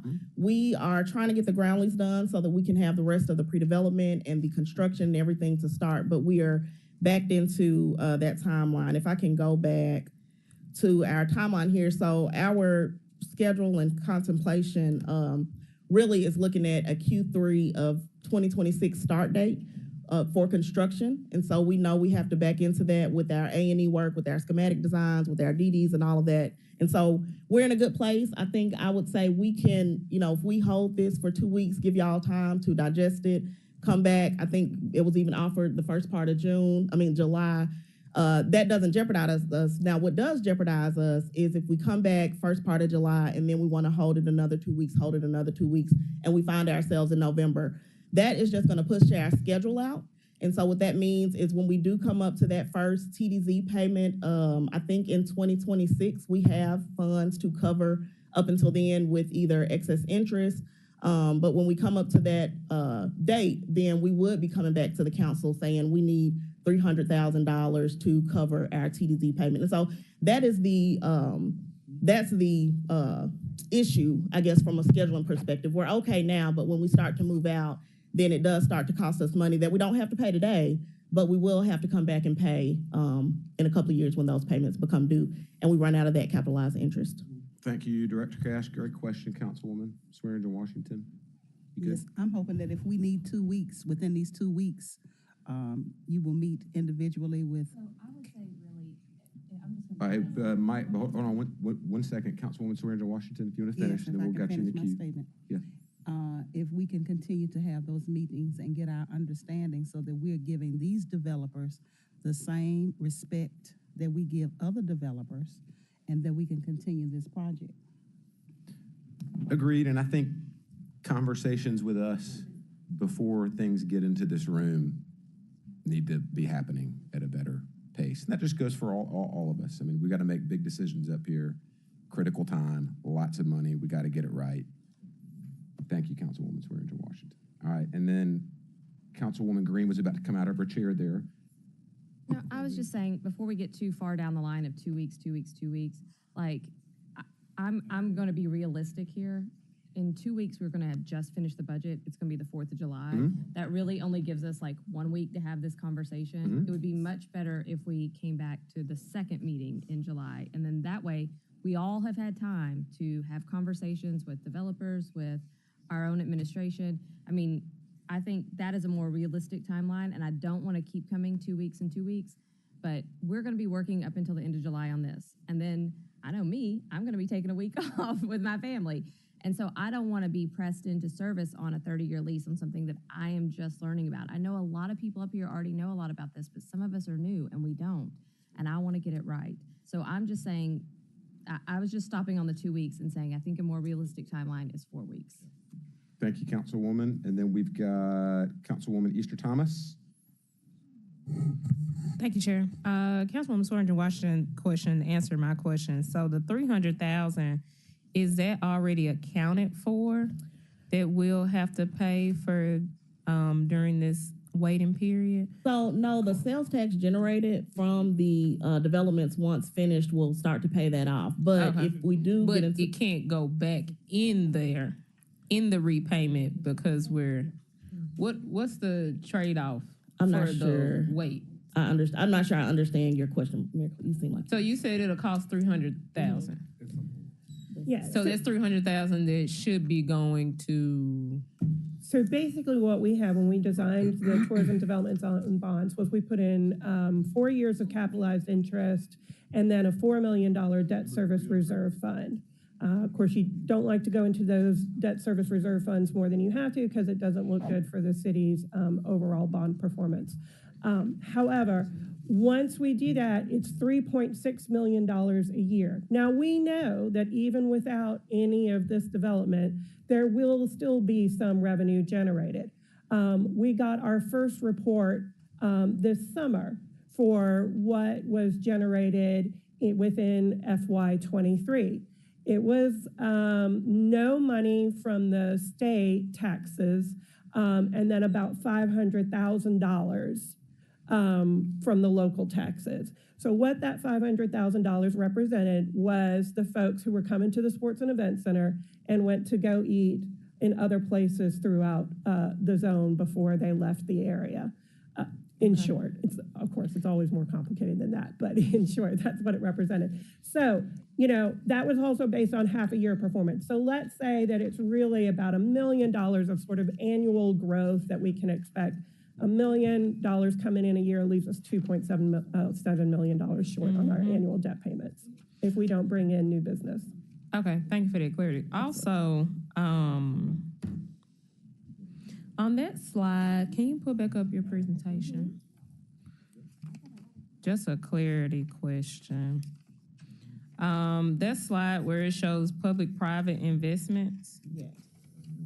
Oh yeah, the it doesn't have numbers on ours, but the next to the last one. Would you say that city provided infrastructure was specifically for this development, or was it for when we did Liberty Park and Liberty Bowl and transferred? So this $13 million that's shown on the public investment here, this is for the district in general. So Okay. that 18 square mile area. The entire Memphis. Not all of Liberty Park essence. It's not all of Liberty No. Park. It's just the 18 square miles of Liberty Park that has been Okay. designated the district. But that includes the roads, the new traffic signal that's already been installed there at Early Maxwell, public plazas, sidewalks, lighting, things like that. And it's important to note that this was paid for not with, you can see some of it was CIP. That was, again, traffic signal. The traffic light alone is $1 million. Things like that. But the bulk of it, the utility lines that we put in, the electrical backbone, the water backbone, that was all paid for with the Tourism Development Zone funds, which their sales tax will go to repay. Okay. And I was driving by there the other day. That new apartment that's on the other east side of that goes into future TDZ increment, right? Or not? In the sense that residents of any multifamily project within the zone, as they go out to eat, as they buy their groceries at So Kroger. sales, not their properties, not the taxes for the apartment. Right, correct. Dang. Okay. Great questions. Also, though, last thing, Chair. Why are we in delay? Thank you. Because I remember this from last year, and everybody was so happy and excited, and we did a whole lot of stuff at the end of the year last year, but not this. And I don't think we really got to have a conversation around it. Why is there a delay on this again? So to catch me up. Yeah, the last time we came, and you're right, it was the end of last year. I can't remember what month it was, but the last time we came, we were still. I think we came with just the multifamily lease, but we were still in negotiations on the hotel side for the and the entertainment side. Okay. And so because that's when the Cooper Young conversation. there was a lot of discussions for us to catch up with. Yes. Okay, but how soon since then had we been caught up? It's a fast moving train at this point. I would say we have steadily worked with the development team, our attorneys on these lease agreements. And when you got the last meeting, I think y'all had high five and multifamily because that is what was ready to be presented. Since then, we had the hotel lease. And so we're not, we haven't been holding, to answer it differently, we haven't been holding this for January, just waiting on, a good time to come. We have been steadily working on negotiation terms. Also, I will say a little bit before the end of the year, interest rates were flying high, and so they've somewhat stabilized. They haven't dipped, but that has helped the market conditions to continue the deal as well. Okay, to make sure it's good for us. Okay. Do you see any hindrance if we delay too much further? Or no? Like I said earlier, I don't think, definitely 2 weeks doesn't hurt us, 4 weeks doesn't hurt us. I think Councilwoman Green is 5 weeks hurt. Is proposing 6 weeks at this point if we go to the second week in July. And so as it's y'all's council, y'all make that determination. 4 weeks is before it start hurting. I would say that. I would agree with that. Okay. Thank you, That's good to know. Councilwoman. All right, we've got Councilwoman Carlisle, then Chairman Smalley. Councilman Carlisle. Thank you, Mr. Chair. So I have a series of kind of questions to reflect on. The administration's argument right now is do this because we've got debt to pay. If you don't do this, you're putting us in the hole. The majority of this slide presentation is about debt. Why does that matter? Why are the two related? I can go ahead and respond. And don't tell me it's because we have to generate sales tax, right? Everyone understands that. But what you're saying is these are the deals we need to do, and if you don't do them, and you don't do them now, then we're in trouble. No, that's not what I'm. Well, hold on. That's what I'm hearing, and Okay. I'll give you a chance to respond early if the chairman will allow it. But the reality is the deals have to stand individually on their own merit. I agree that a hotel is great for this site. I agree that apartments are great for this site. And by the way, this site is the 2.7 square miles. It's not just the block it sits on. Councilwoman Easter Thomas asked a very pertinent question, which is the key point, which is density is what grows sales tax. When you have a stagnant and flat population or people leaving, you lose sales tax. It's not just property tax. It's where they grow their businesses. It's where they spend their money. The comment was made, an extra couple people eating at a restaurant is different than a new restaurant. That's not true, because a new restaurant could just cannibalize the same people that are in the marketplace. You have to give them a reason to come. The reason to come is not just the sports and event center, or you wouldn't have drawn in Overton Square, Parter Roads, and Cooper Young. Those are things that people come. It's why it is the tightest apartment market in the city of Memphis. It is why it has the highest performing hotel in the city of Memphis on a RevPAR basis. The Memphian does better than any other hotel. It is a full service hotel. It has 2 restaurants. It needed incentives. I don't know why. So I'll just get to my question so we can move on with the day. But how were the lease rates determined? Where was the but-for test? I've obviously sat in the developer side, and by the way, I have no interest in being any part of this. I have no financial incentive. I'm just tired of watching the city enter into 30-plus year deals. And when people are like, well, this thing's been dragging on, this thing's been before the council maybe 3 times. The owner and or the development representative of High Five Entertainment has never stepped foot in this room. I take issue with any insinuation that any developer is being treated because of their race, creed, gender, color, anything, religion, period. This is a business deal, full stop. The city's got to stop doing bad business deals. How many more do we want to do? We're up in the hole on the convention center. We've got 2 hotels downtown next to it that are basically in distressed asset mode. One can't even sell for its note. We're underwater on the bonds. We're underwater on the bonds here. And the response to that is, well, you better do this 100-year deal quickly or we're in trouble. How about we do the right deal? And what I'm saying is, and I've yet to hear from the administration, is how we arrived at these uses other than we put an RFQ out in 2019 and this is what we got. Like, I want to see the documentation. I've been on the developer side. I know the amount of information that has to be submitted to the city and or the DMC. And literally it's like getting a full physical. So you guys have all of that data and you have it in writing, which is why I get annoyed when this comes forward. There's a verbal presentation and no documentation. Jeff asked about the lease. That lease is important because thinking about doing a shuttle doesn't mean anything if it's not codified in writing. Everybody on this body will be gone in 7 years. I'll be gone in 3. So when no one's around and something goes wrong, that document means everything.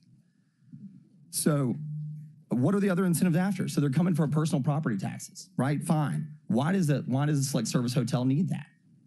Kevin Kane came out 8 years ago and said to the DMC, we don't need one more pilot in downtown for a select service hotel, or a limited service hotel rather. And the reason for that is they were undercutting the rate and they were killing the hotel market, which is still occurring today. You said the land was vacant. It was a track and field forever. And the city's had it tied up with the same groups over the last 5 years. So it's not like it's sat dormant, vacant, and blighted. If anything sat dormant, vacant, and blighted, it's the Coliseum, and no one wants to talk about it because it's a political hot potato. But everyone in the development business knows that it's a key piece of this entire tract of land. So I just continue to go back and say, give us, if you hired Chris Fay, where's Chris's work that justifies and demonstrates this is the highest and best use? I think it is the highest and best use if you're saying we need as much sales tax as possible, and an arcade with a bowling alley and a restaurant generates that. But no one said, is it feasible? And under what circumstances? Do we want to do Peabody Place again? I love going there. I saw the first Lord of the Rings at the movie code 22 there. Gone. Didn't last. So what's the city's plan if we get in the REO business because they have a way out of the lease? Or worse, they take their leasehold interest and they go borrow debt and the city's not sitting in the first position. Because you can't force the bank to subordinate to you. So I consider myself a development expert. I'm not going to vote in favor of this until I get that information. I'm one of 13, but it has nothing to do with wanting to hurt the community.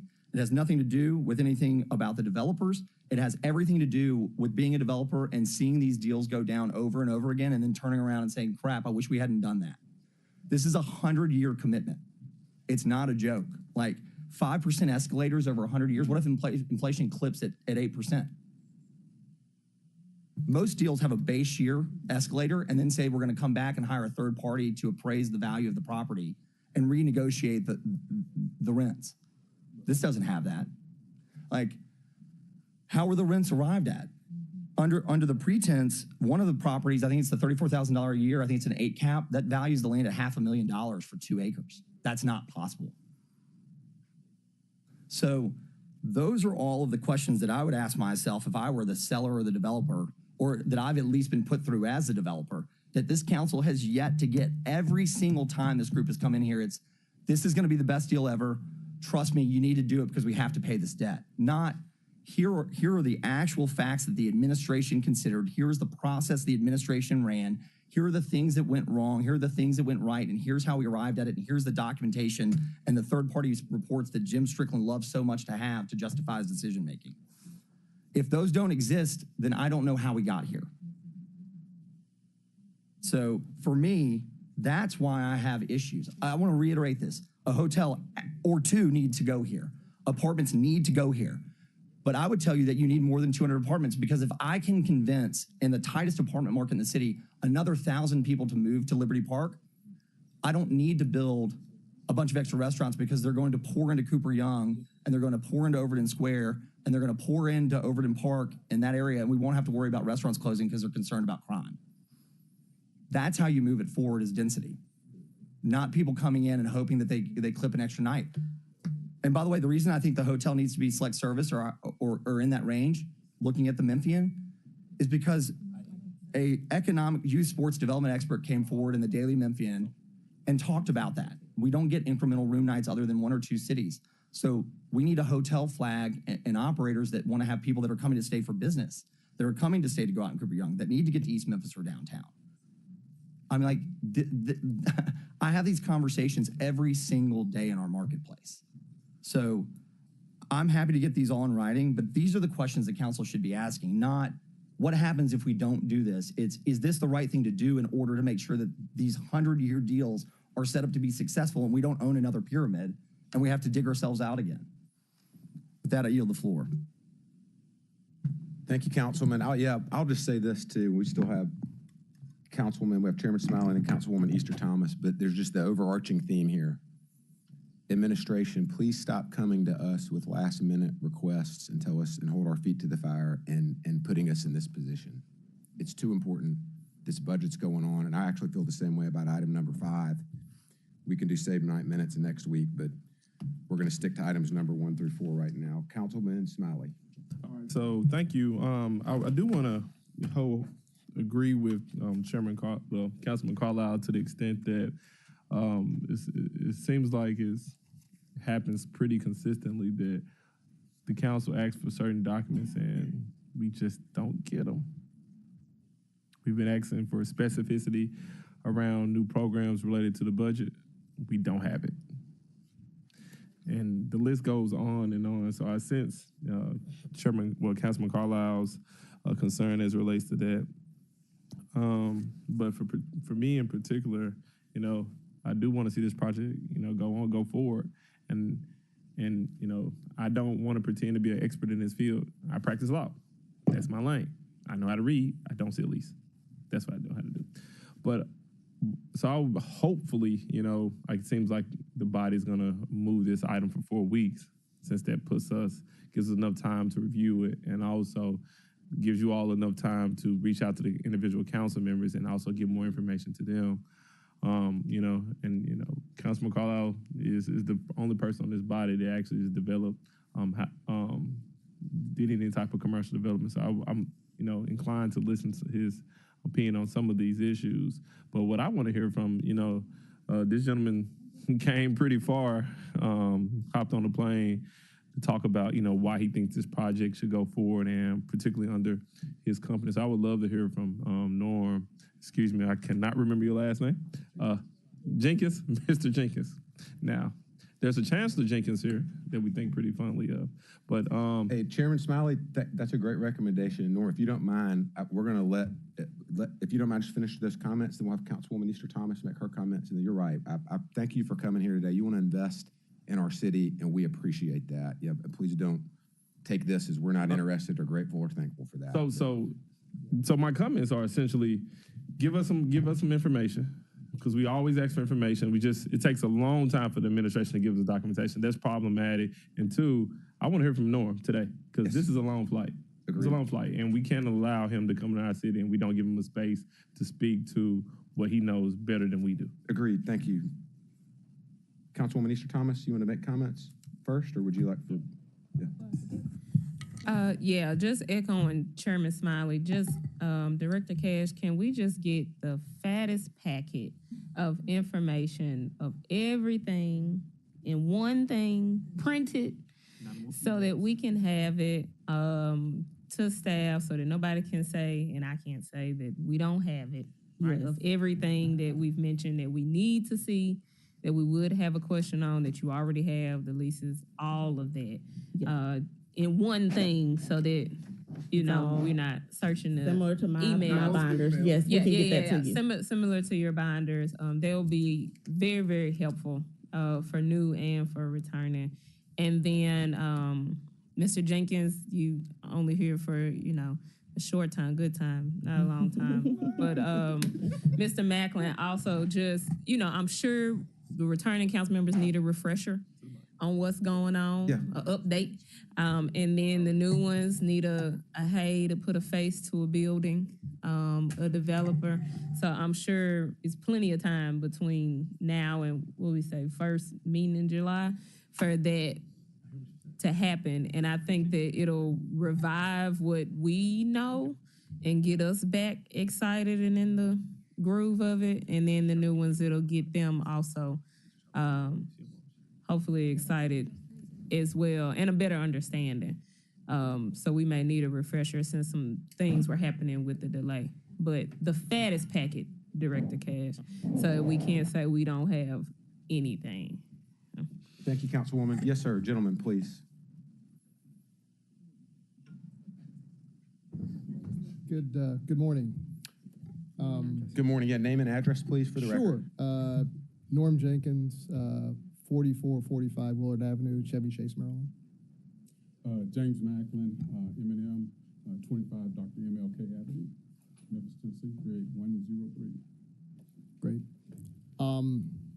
Didn't really have any comments other than say it's always great being in Memphis.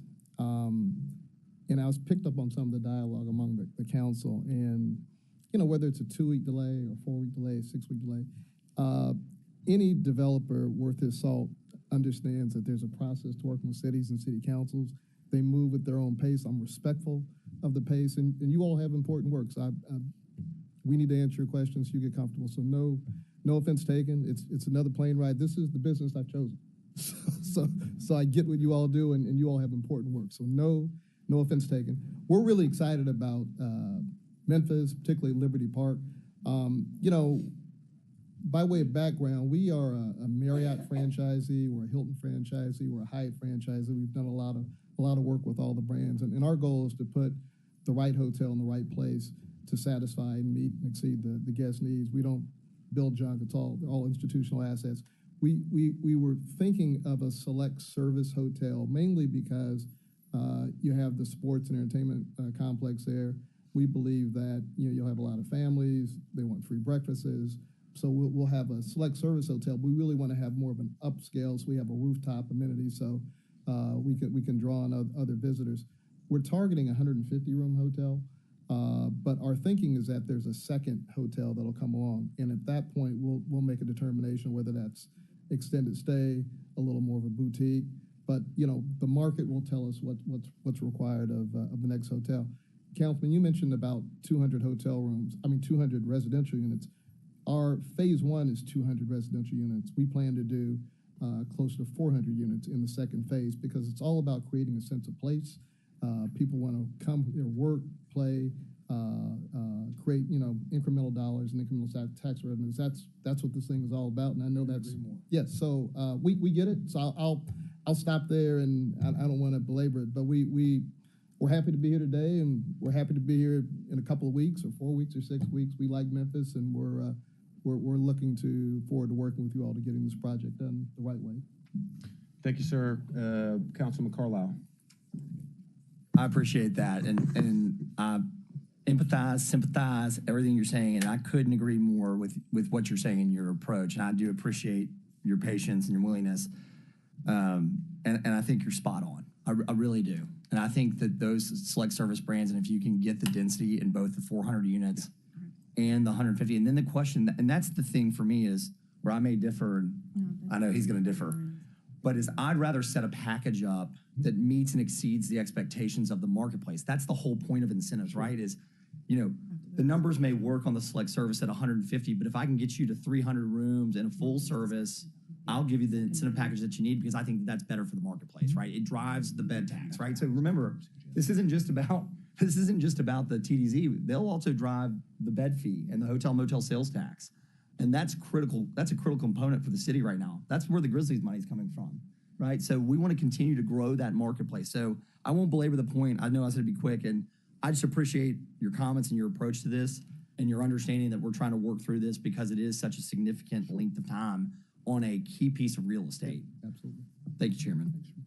All right, thank you, Councilman. There's been a motion that was made and properly seconded. It was, the motion was made by Councilman Warren and then it was seconded by Green. The motion was to move items 1 through 4, 1 through 3 to the first meeting in July, which is July the 9th. So motion's been made, properly seconded. I'm gonna make a recommendation that we move it to the second meeting in July, which is July 23rd. Are there any objections to that? No objections? Okay. What was the question? Yeah, I think it's going to give us enough time to get through the budget, have meaningful conversations, and answer so many of the good questions and follow-up questions that we have, just to make sure we get it right. If you do the previous meeting, if you have questions, it'll give you 2 weeks. If you do that, and then it's gonna put it all into end of July, August. All right, so let's do this. Motion's made, properly seconded for the first meeting in July. So let's go ahead and take a vote. Wait, so the amendment's just going away? No, we're leaving it. There's a motion that's been made and properly seconded to move items number 1, 2, and 3 to the first meeting in July. So we're gonna do a vote on that. May I make a motion, Mr. Chairman, to the second meeting? I mean, I'd like to amend that motion, and I can explain, I can articulate why. Yeah. How many pages of documents do you think you're about to turn over? There you go.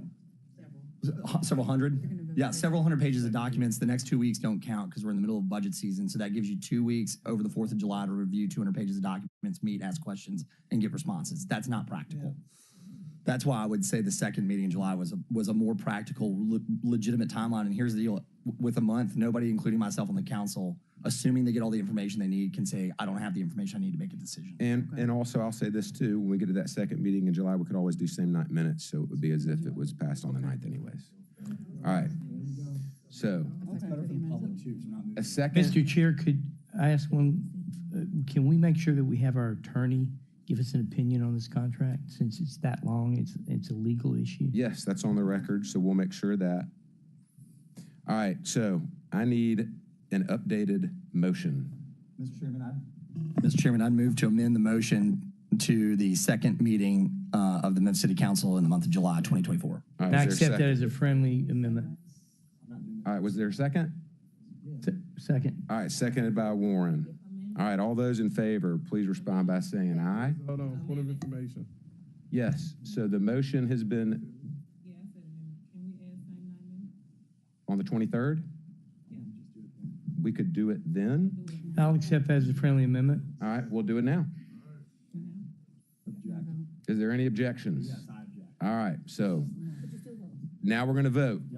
So we're going to vote on this as amended. So we're moving items 1, 2, and 3 to the second meeting in July. That's July 23rd with the amendment of same night minutes. All right, all those in favor, please respond by saying aye. Aye. Noes? All right, so voice vote, that passes. So we're moving items 1, 2, and 3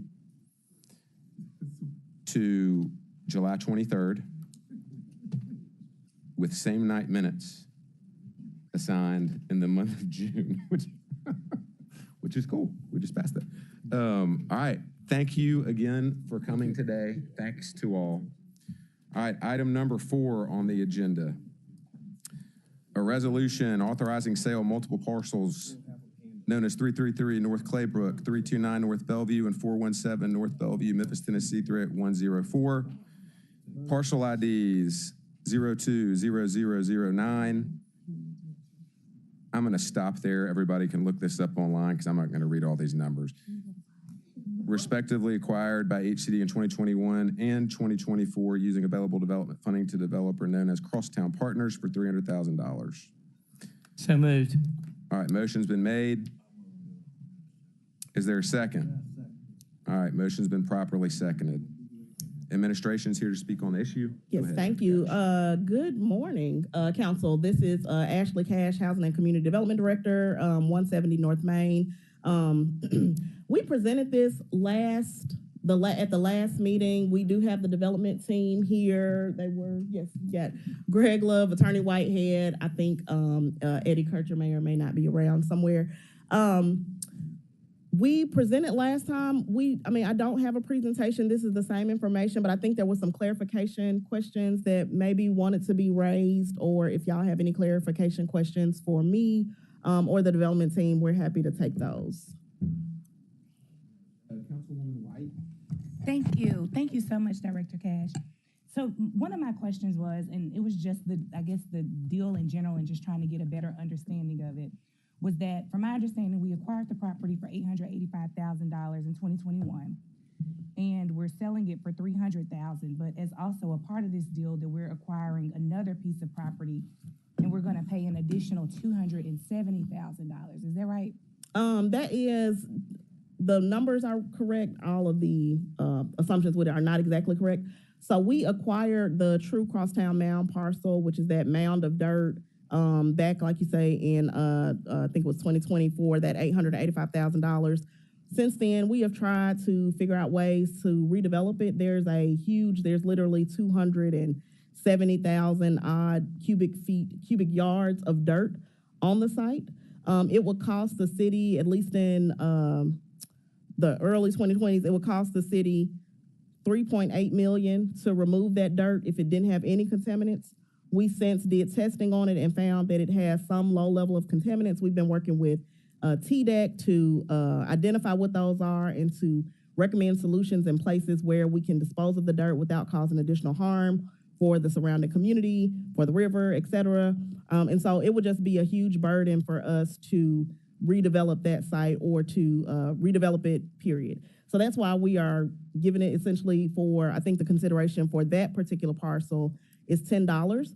This site, again, was one of those private development opportunities that we put out, I think, in 2019. And there is a precedent with Tillman Cove, which is actually opening later this month.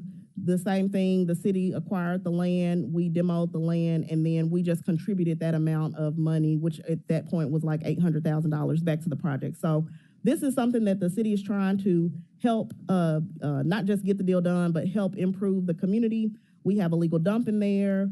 We have consistent issues with homeless encampments, and I will shout out again, Hospitality Hub has been instrumental in helping us to clean that up. We often have complaints from neighbors around trees and everything in their yards. We have to go and cut it. So we do maintain it, but we believe that to get a development of this scale, then that would be the trade-off. So that's that larger parcel. And then adjacent to that is a parcel that is appraised at $270,000.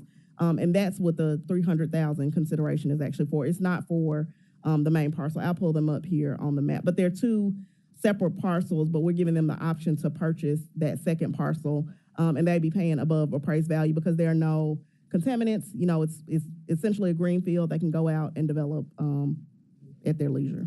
Okay, and I'm glad you clarified that. So the $300,000 is for the $270,000 for the additional parcel. Yes, how did we correct. come to acquire this $800,000 land that we're now giving away for $10? So we actually came to acquire it by looking at the site when Crosstown was improved. We looked at the site around it and thought, how can we continue to support and improve this community? At that time, we felt like that parcel was one that we would be able to make a true impact. There's a lack of housing, definitely a lack of affordable housing, and so it's tucked right into a neighborhood. It also cuts off that community from the remainder. It cuts it off from Crosstown. It cuts it off from North Parkway. really is a true barrier. And so at the time HCD acquired it, in order to facilitate future development in our community. Unfortunately, at the time, we didn't know the level of contaminants that it had and the, for lack of better words, red tape and costs that we would have in trying to dispose of the dirt. All right. I'll just say this. I was back there and I had to take an emergency call, and I was listening to the dialogue about the previous one, and we talked about just doing bad business with the citizens' money and taxes. And of course, anybody here who knows me or has followed me understands that I understand economic development. I believe in it, but I also believe that a lot of the tools that we have to use in a better way. We have to make sure that what it is that we are receiving the benefit of the bargains that we're getting into.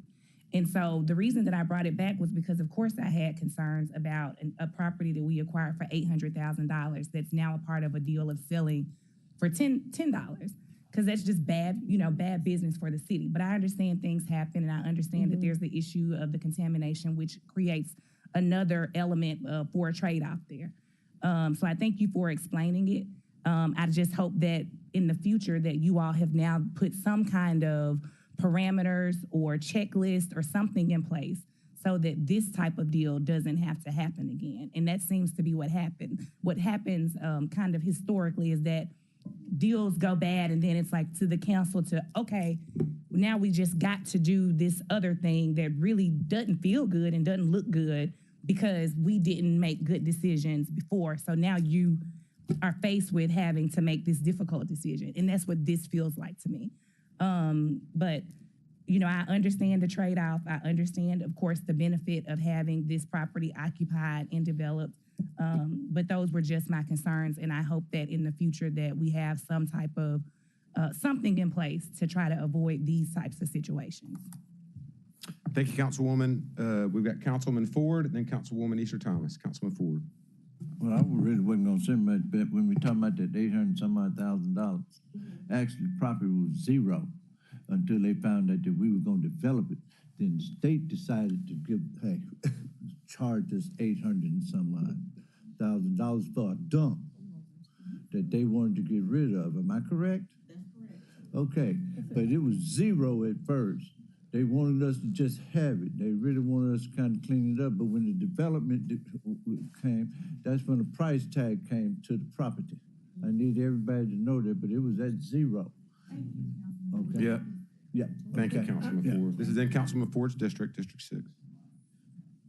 But you wanted to make a comment? No? Good. Okay. Councilwoman Easter Thomas. Let's go. I'm going to claim the district with Ford since it was before redistricting that was over there. We'll claim it together. You are a doctor now, so. Yeah, we'll claim it together. Yeah. So that was, I'm glad you said that point, Councilman Ford, property values about value, right? And who's setting that value a lot of times. Quite frankly, when we talk about how many, if Chief Adams, I know you moved to the thing, but the developers, Crosstown Partners, can one of y'all come to the thing or whoever's represented? Mr. Whitehead. Name and address for the record, please. Josh Whitehead, 275 Jefferson. Yeah. How many, and I know this is a repeat from last time, but just a few points. How many dwellings is to be expected if all of this goes right? Again, Josh Whitehead, Councilwoman, a maximum of 93. Most of those will be in the form of single-family townhouses or single-family detached homes. Okay. So, colleagues, I know if you've driven over there at any point, it is in dire need of some new housing. And I know we talk a lot about renovation. I see formerly known as BAM in the back. I forgot y'all new names.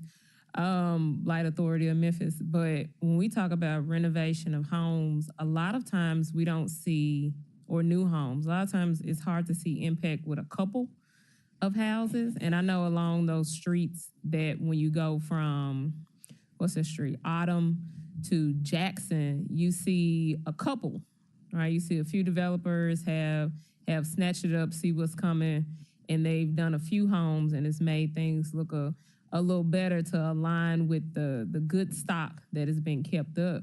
But when you talk about up to 93 or even, over 30 new single-family developments, and all we got to do is pay to clean the dirt.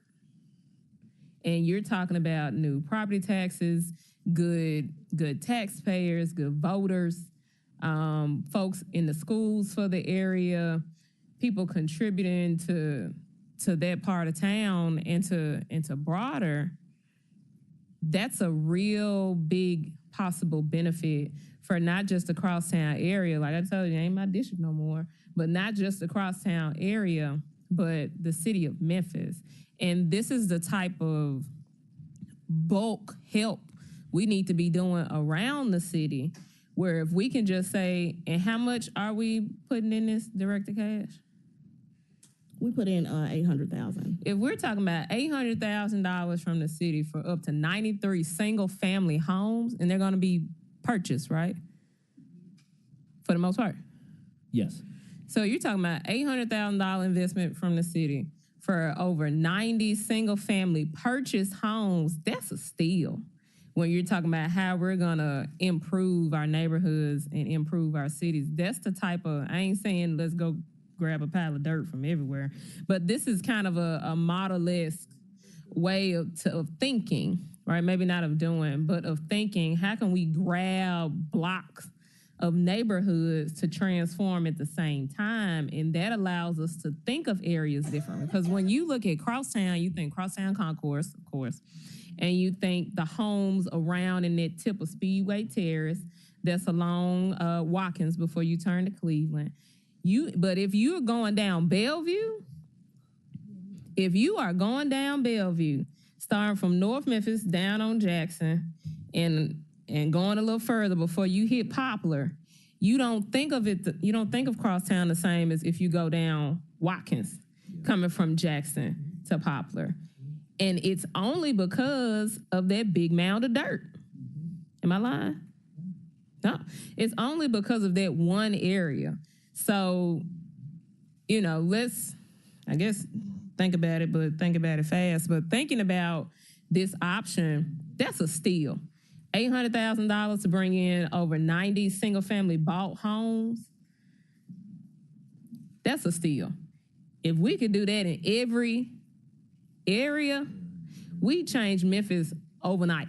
And these are developers that are coming together that, I'm not going to speak for all of y'all because I need to make sure I'm telling the truth, but are not asking for a whole lot, right, in a whole lot of different sectors. So encouraging and supporting development at the stage of how to get, these aren't duplexes, these aren't rooming houses, these aren't quadruplexes, triplexes, these are single family homes that's going to be situated in an area full of other well-built single-family homes, and it's only going to just add to the whole fabric of what being a neighborhood really means. And so even if it did start at zero, Councilman Ford, the value, and went up to 800, it still sounds like a deal. So we might as well go ahead and get it before the value starts going up, because I haven't heard recently of someone coming to us for help in just that manner for such a small price in the last few years for such a big benefit. I think it'll be a great benefit for the neighborhood, and we should be thinking, and how can we help support bulk development? So yeah, the 2-3 houses too with the Affordable Housing Trust Fund, but what are we doing to talk to developers about, hey, here's these 3-4 blocks in this neighborhood in Whitehaven, in close to Westwood, in District 7, right? How can we get somebody to come over here maybe we got a couple dollars for you, and you go ahead and change the trajectory of the whole neighborhood for generations to come. I think that'll be great. That sounds so exciting. All right, thank you, Councilwoman. All right, motion's been made, properly seconded to approve this resolution. We're going to go to a voice vote. No more council members in the queue. All those in favor, please respond by saying aye. Aye. Any opposed? Chair. All right, we've got a request for same night minutes. We'll add same night minutes. Any objections? Without objection? All right, so we'll add same night minutes to this. It's going to go downstairs with the positive recommendation with same night minutes. We've got Councilman Ford who wants to be recognized. Let's work on trying to get that 800-some-odd thousand back. Yes, sir. We'll Okay, since they gave it to us, until we want to do something, and then we can use that 800-something. to reinvest into, yes. Yes, sir. All right, thank you. Thank you, Councilman. Councilman Warren has a comment.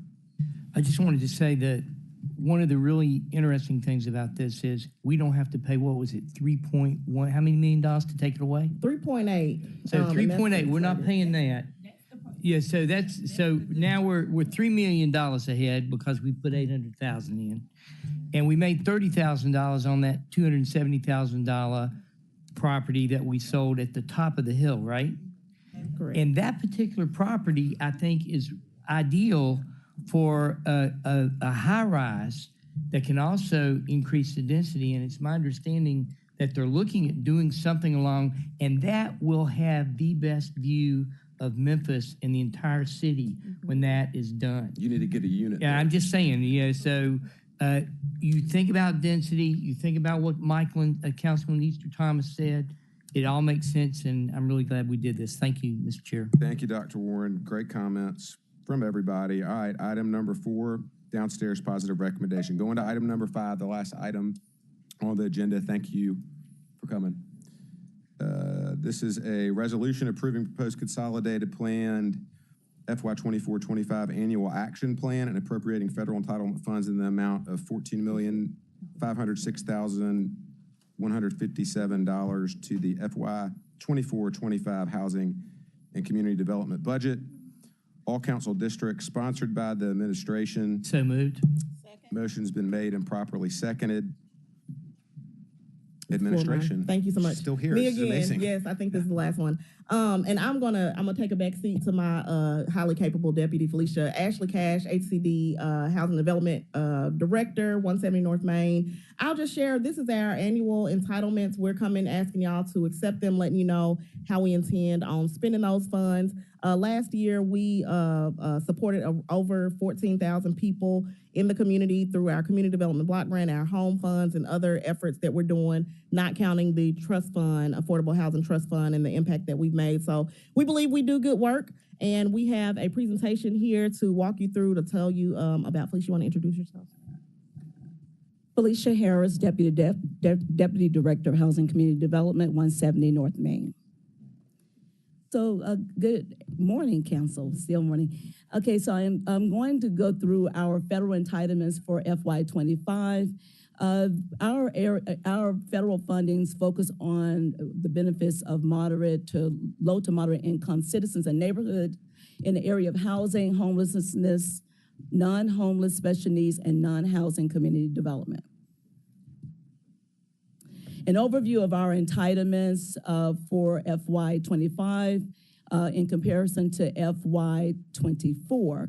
Our community development block grant, this year we will be receiving $6.1 million, a little over. This is roughly 5% less than our FY24 funding. Hey, real quick, I'm going to make one suggestion. We've had a motion that's been made properly seconded. I get the feeling we've all seen this. We're going to go to a vote on this, okay? So motion's been made properly seconded. All those in favor of this going downstairs with a positive recommendation, please respond by saying aye. Aye. Any opposed? All right, we're good to go. So this will go downstairs with a positive recommendation. Yeah, thank you. Any other items anyone wants to discuss? Thank you so much for not responding to that.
Roll on. Dr. Warren, we rolling on. The June 4th meeting of the Public Works, Solid Waste, and General Services Committee of the Memphis City Council was hereby called to order. Ms. Wright, please call the roll. Councilman Canale, Councilman Carlisle, Councilwoman Cooper Sutton, Councilwoman Easter Thomas. Present. Councilman Ford, Councilwoman Green. Present. Councilwoman Logan, Councilman Smiley, Councilman Spinoza. Here. Councilman Warren. Present. Councilwoman White, Councilwoman Walker, Chair Swearingen Washington. Present.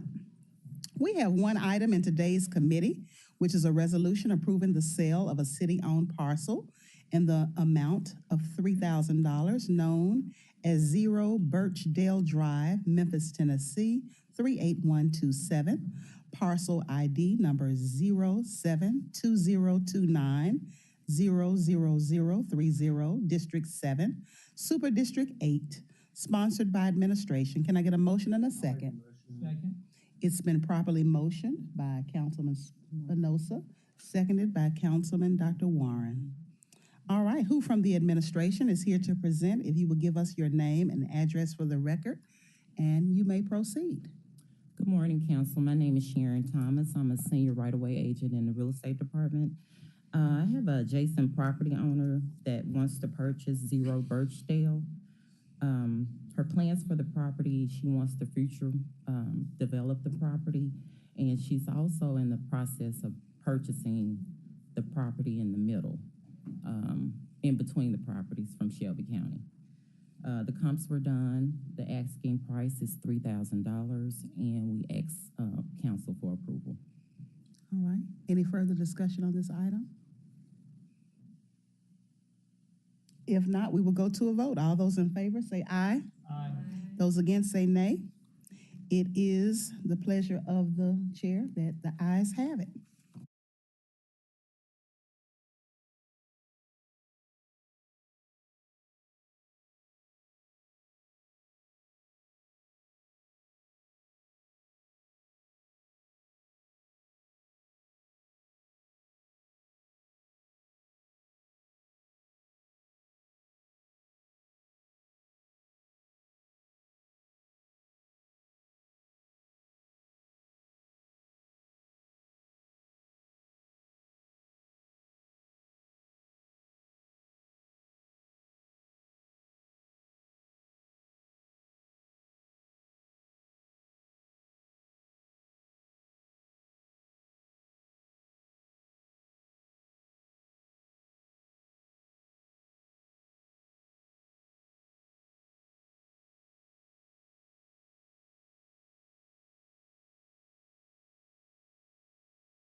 Good afternoon. It's 12:04 p.m. Tuesday, June 4th, all day.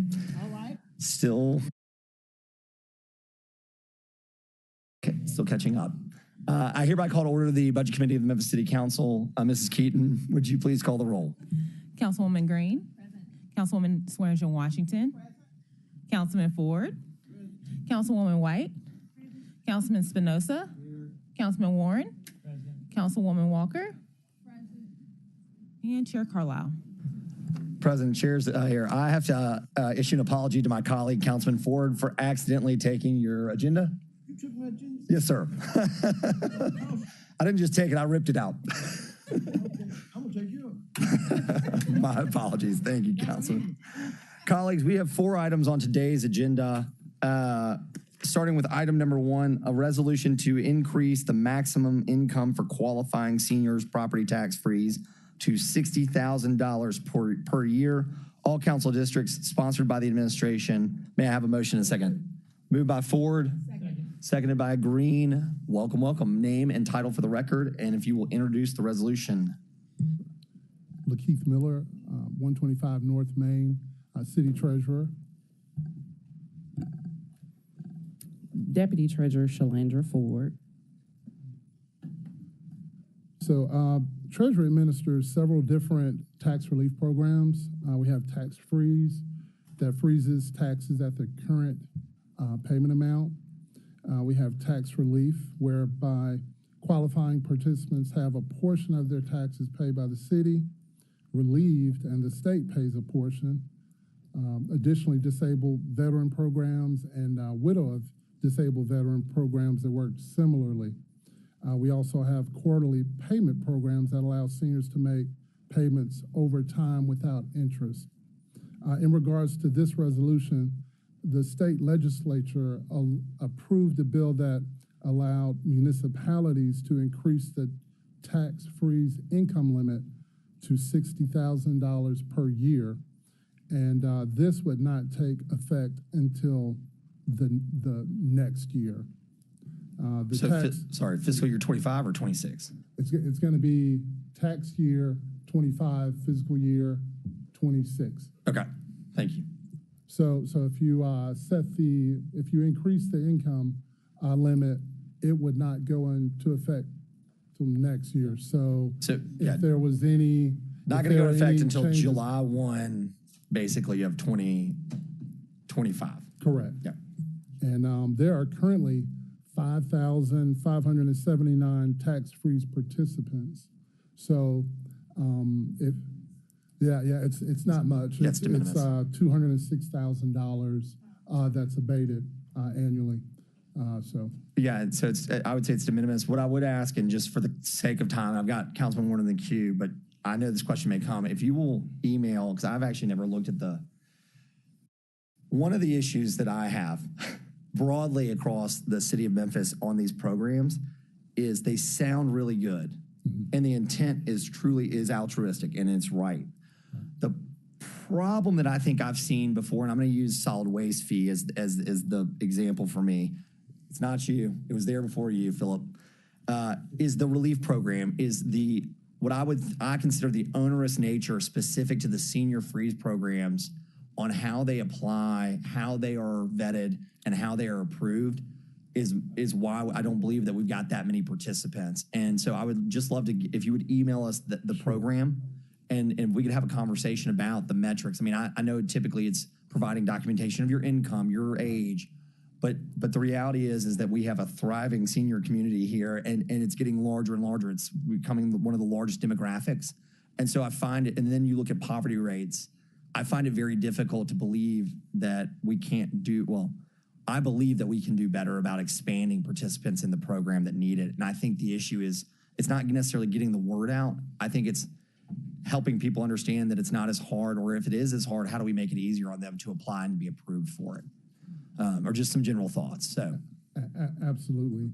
And we've done more in Treasury to try to increase participation. And in fact, over the last 3 years, it's increased by 34%. And we've been to many places this year, several senior events, several churches, which we try to expand the program as much as possible. I appreciate that. Thank you. Councilman Warren. So when we do this, do we have a projection of how many additional people will be on it and what the additional cost? You said the cost of lost taxes from the program now is $230,000 for all the people that we have? That is correct. And for about 6,000? Correct. Okay, and so how many more people would be on it, and what would that cost be? There's not a current projection. However, the tax freeze income limit this year is $47,810. So it would increase. I just think it would be nice if we know how old people are that we get our taxes from. We have their data. So if we could have that number so we know what we're voting to do. Yeah. I mean, that's all. Thank you. And I think, and I'll add one more thing before I go to Councilwoman Green, which is I'd even be open to some degree, at least exploring the idea of extending that tax relief to landlords. So long as, because in the state of Tennessee, you don't have to record leases, right? Like you would in other municipalities. Every jurisdiction either requires you record a deed of mortgage or you record the lease abstract as a part of your rights, right? Like most renters don't know that, honestly, one of the best ways to protect their rights is to have it recorded. Right. Where I'm going with this is I'd even be open to exploring the idea because my other sneaking suspicion, the reason we don't have as many seniors on is most of them are renters or some version thereof. And so I'd be curious to look at, some program where we could extend basically what would be the pass-through, meaning it's really a form of rental relief via property tax. Because if we raise property taxes this year, every landlord, commercial and residential, is going to pass that through to their tenant. And so the question is there a way that we can alleviate that concern? It's more complicated and cumbersome, and then you're going to have people that are going to game that system, but it might be worth the conversation. Yeah, we are, the tax relief programs, they are actually limited to state law. So, and it's very specific in how it's administered, that we may be able to do that in a different way through some sort of grant program or something. We could also ask the legislators to change the law. Absolutely. But that's what I'm saying. And it may not be worth it. You may say, look, we've explored it just preliminarily, and this is what our findings are. It ain't worth it. Move on. But it's just a thought. I've taken too long. Councilwoman Green, floor is yours. I was going to piggyback on what Councilman Warren said. I find it confusing and concerning, maybe, that we don't know a projected physical impact. I feel like we should know. I feel like I understand you won't exactly know, but we should have a projection for what it would hit our budget. And that's okay. You can email me later. You don't have to come up with a number today, but I feel like we should have a projection. And we may exceed that because maybe we incorporate some ideas from Chairman Carlisle that make it more accessible and people are able to apply. But I don't know that we should go into this not knowing. I think it is incredibly vital that we do this. Seniors, I heard you mention veterans and others. I think that this is exactly the kind of population that will be hit the hardest by a property tax because they are living on fixed incomes, especially as it relates to former city employees that have not seen a cost of living increase in their pension. It's very problematic, and they are making choices already about, a raised MLGW rate, their medicine, the cost of food, the cost of gas. So it is great that we offer this relief, but we do also need to know the other number, which is the impact on our budget. It's hard for me to say we can't know. Under tax freeze, there's only a change, there's only impact in the budget when there's a change in tax rate. So there actually has not been a change in tax rate since 2011. So, I would have to project a future tax, increase in the projection. So what happens is... Well, I think Councilman Warren's question was very clear. It was, we have 5,579 people who are taking advantage of this program now, but they can only make up to 47,000 and some change. Right. If we increase that by essentially 13,000, that opens up a pool of new people who can apply. Let's say that all those 5,579 stay in it. How many more are going to be a part of this program? And so that's the question that I would like for you to project. I don't need you to project like how much. Exactly. Okay. How many more people do you think will be taking advantage of this program? We want it to be as big as possible to, Chairman Carlisle's, as many people that are over 65 and only make 60,000, we want them to avail themselves of this program. But we really need to know what that impact is. If, right now it's only 200,000. If we double it, it's still only 400,000. That's not a huge hit to our budget, but we need to know. Understood. Thank you, Councilwoman. Colleagues, this will be on in the I think it's 3 weeks, right? It's 3 weeks on the main agenda, and certainly the council can take action at that time, if it would like to, whether that's to move forward or hold it. With that being said, no other members in the queue. All those in favor of sending this down with a positive recommendation signify by saying aye. Aye. Any opposed? Seeing none, this item goes down for a favorable recommendation in 3 weeks. Item number 2, a resolution to amend the fiscal year 24 operating budget in the amount of $1.975 million to fund the city's portion of the Memphis Sports Authority to be funded from the City of Memphis fund balance. I assume that's unassigned fund balance. All council districts sponsored by the administration. Can I have a motion and a second for this item? Moved by Warren, seconded by Green. I could be wrong, though. This may have been in committed. Could be in somewhere that I'm unaware of. Good morning, Chief Person. What a whirlwind 4 months this gentleman has had, but we still appreciate and love you. For 6 months now. 6 months. Good morning, Chief Person. Name and address for the record, and the floor is yours. Good morning, sir. Walter Person, Interim CFO, 125 North Main. So we come before this body to make this request today for withdrawing this money from, to the chairman's point, unassigned fund balance due to the fact that the funds have actually already been paid out, but there was no budget for these funds at the beginning of this fiscal year. As we clean up our various funds over the course of the year, as you all know, we are not allowed to take a negative fund balance into the new fiscal year. It was discovered, and the actual submission to you all happened in May. I think May 14th is the date of the resolution, so we did contact you as soon as we could about it. But we do have to humbly request this so that we can clear up that oversight. Thank you, and we'll walk through this together because I may screw up the details. The city entered into a lease with Memphis Grizzlies LLC, let me back up. The Sports Authority entered into a lease with Memphis Grizzlies LLC, which is the operating company that manages and operates the stadium on behalf of the city, or the Sports Authority, the city and the county. And its main tenant, and that's the main tenant and the manager. And we went through a series of negotiations that were required lease payments, and the council or the administration entered into and agreed to a flat rate through the end of the lease, which is $1.975 million, which we are obligated to pay. There is no not paying it. I think the crux of the issue goes back to what was said, which is this was a known item. It was a big deal because we had several meetings over it. The city's chief operating officer at the time had negotiated this deal. And so either through, how delicate either through complete and total neglect and oversight, this significant funding line item was left out, or through criminal intent to defraud the public, it was intentionally left out, because you don't have a $2 million line item on a negotiated budget somehow not make it in when the administration's sole goal last year was the Memphis Grizzlies. So, I'll say the council should take some responsibility in the sense that we are the appropriating body.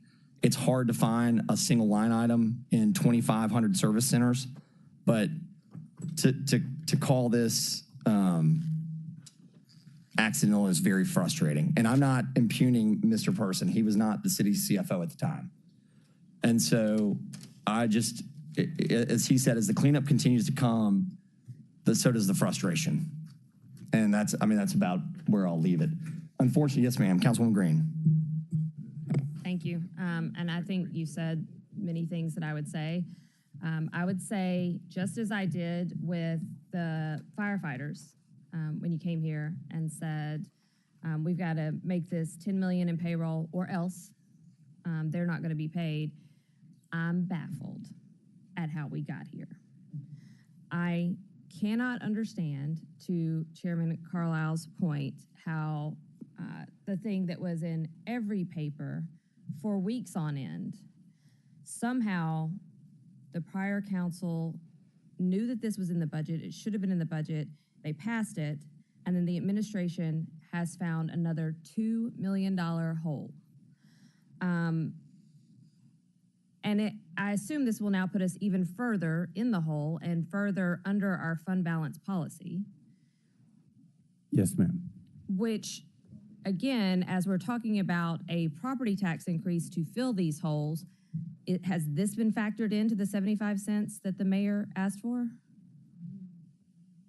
In terms of being able to address it, yes, it was not known at the time we were originally discussing Because you it. just told me that you learned about it on May 14th, and the mayor told us about the 75-cent property and tax before that. So I'm confused if this is actually going to mean even higher taxes. No, I said the resolution was dated May 14th. We came with the resolution as soon as we learned about it. So And when I would did you say, learn about it? I would say probably late April. It was post the mayor's address. But it is part of... Here's my other frustration, and I'm sorry, I don't mean to cut you off, but we are here on the first meeting in June, and this means that we have even less time to fix it. Because as you said, we cannot move forward with a negative balance. As Chairman Carlisle said, we have to pay it. We have no choice in this. It is exactly like what happened with the firefighters when we're over a barrel and we don't really have a choice up here. We're gonna make a vote today, but we don't actually have a choice. And it is going to continue to hurt us. It is gonna put us further in the hole. It is gonna put us further under our fund balance policy, which hurts our bond ratings. And again, this was like the biggest project of the last administration. So I cannot fathom how we got to this position. I'm new here. I've only been here for 5 months and a few days. But I have worked on budgets on the other side of the street. And I know if a mayor has a priority, that you make sure those priorities are funded in your budget. And you don't come back to the legislative body with a matter of days left in the budget season and say, P.S., there's $2 million you've got to take out of your rainy day fund and fill right now, or else. My level of frustration is, again, not with you. A little frustrated that you knew in April and we didn't know sooner. But I am frustrated by every single hole that comes in front of us because it continues to put us further and further behind the 8 ball. And continuing to dig into our unassigned fund balance is bad policy. It is bad for Memphians. And when people out there are talking to me at town halls about, I don't know how I can afford this property tax, and I have to explain to them over and over again, well, the administration wants to do this, and they want you to trust them that this time we'll take care of your money properly. But every time I'm in here, I get more proof that we're not doing it. It's a hard case for me to make out there, you understand. I'm just really frustrated. I don't even really have a question. I was concerned that it was going to have more of an impact on the tax increase because I'm doing everything I can to find more revenues so that that doesn't happen. And every time I come in here, the hole just gets deeper. Understood. I understood, and I share your frustration. So I understand where you're coming from. Yes, ma'am. Thank you, Councilwoman. I mean, the two things, and I'm glad we got a few weeks because I'm going to go back and ask again. There's an offer from the mayor for $1,500 bonuses to certain bargaining units with vacancies, and so it's like, why am I paying out of the fund balance if that money is going to be there in the next 3 weeks and 7 days? So we'll chat over the time, and part of me wants to just amend the recitals just to say, whereas the Strickland administration either through incompetence or neglect didn't put this money in here. Like it's just got, $13 million. It's one thing when you say it's $1 million, that's 0.001% of our budget. It's starting to stack up where we're getting into the full on 1, 2, 3, 4 points. At some point, this body has to ask very seriously, not tongue in cheek, how we arrived here. You know, whether that's through emails or conversations, like what happened? Like, what were the conversations going on in emails and direction and instructions? And if it's the fact that people were resigning or leaving because it was a transition, like that just needs to get on the record. But this kind of like, we didn't know, we found out, it's like, well, you found out you owed the money, you never asked how we got here, right? Is it policies and procedures? Like, do we need to clean those up? Is it approvals? My understanding is that we wired $800,000 to a vendor in a phishing scam last term, never disclosed.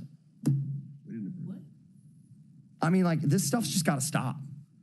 I mean, I told my wife last week, I'm sick of it. I mean, literally, I will fight to the bone for this city, but we got to stop shooting ourselves in the foot, especially from personal political gain and at the, you know. Anyway, I could go on all day, but I'm going to stop venting.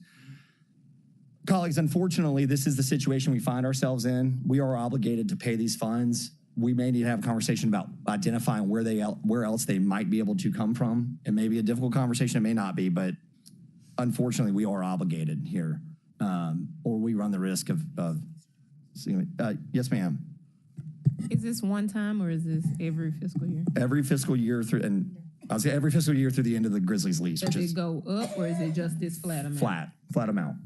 Okay. And to the point, it was Share originally between the city and the so county. the county pays their half, we pay our half, and it's a negotiated shortfall. Until the year 2029, right, or 31. I think it's 30. 30. Yeah. Yes, sir. It was a calculated before this. The reason it was negotiated is before this, it was a calculation based on attendance and need and all these things. And so the city's and the county's position was, we'd rather go ahead and negotiate a flat payment, know exactly what we're going to owe you that year, than show up and you guys say it's $6 million this fiscal year and we're not ready for it. Is this when you were mentioning earlier that hotel motel tax helps goes towards solely, or does it just can help? Yeah, so that was more towards the new structure that the county, that the General the Assembly. Other Grizzlies you got it. Bill. Okay. Yeah, that's right. That's right. This, the funding of this money, the funding of the Sports Authority money comes from revenues generated inside of the stadium, basically, and any sort of general fund contributions from the county or the city, or any third party, to be frank. But I don't know that anybody's dumping cash into the Sports Authority. So anyway, I hope that answers your question. All right, colleagues. Councilman Spinoza. And I may have missed that. I have a question though. Have we been told of any other ways we could pay this? So that's a great question. Today, I mean, have we entertained anything, Walter? The only thing that we asked about was the $1,500 bonuses that have been offered by the administration to be paid this fiscal year out of vacancies. You know, what is the total magnitude gross dollar amount of that bucket, and could it be applied? And it can, but the question is, you got to know how much that is. And could you apply it as a payment versus the unassigned fund balance? Was the only question that was asked like that. Yeah. Do you have any? I mean, the $10 million in fire, like Councilwoman Green brought up. I mean, it's like every week there's a new surprise. $10 million in fire, which apparently we didn't have to approve that day. We were told that we did. Now you've got 1975. Could you give us another idea on how we could pay this instead of going into the unassigned fund balance? Well, the budget chairman is right. I mean, as part of the budget approval process, we can make modifications in our existing funding structure. We haven't really delved that deeply into it because it would probably involve some type of cuts or other arrangements. And so that we haven't really delved that deeply into how that would look. But that's always another funding source. I just think about the citizens of Memphis that are struggling and can't afford things because of the economy and because of the way things are. In this whole budget process and this problem here, it's like we're just dipping in, and then we're going to raise taxes. And here we are again, man. It's the first meeting in June, and this surprise pops up. So we've got to be better, and I would love it if y'all told us that you had a plan to cut something. Because all that's going to happen is we're going to have to be the bad guys, you know? And- But I think it's the right thing that we're going to have to do because we got to clean up our house. It's like Councilman or Chairman Carlisle said. We've got to improve processes.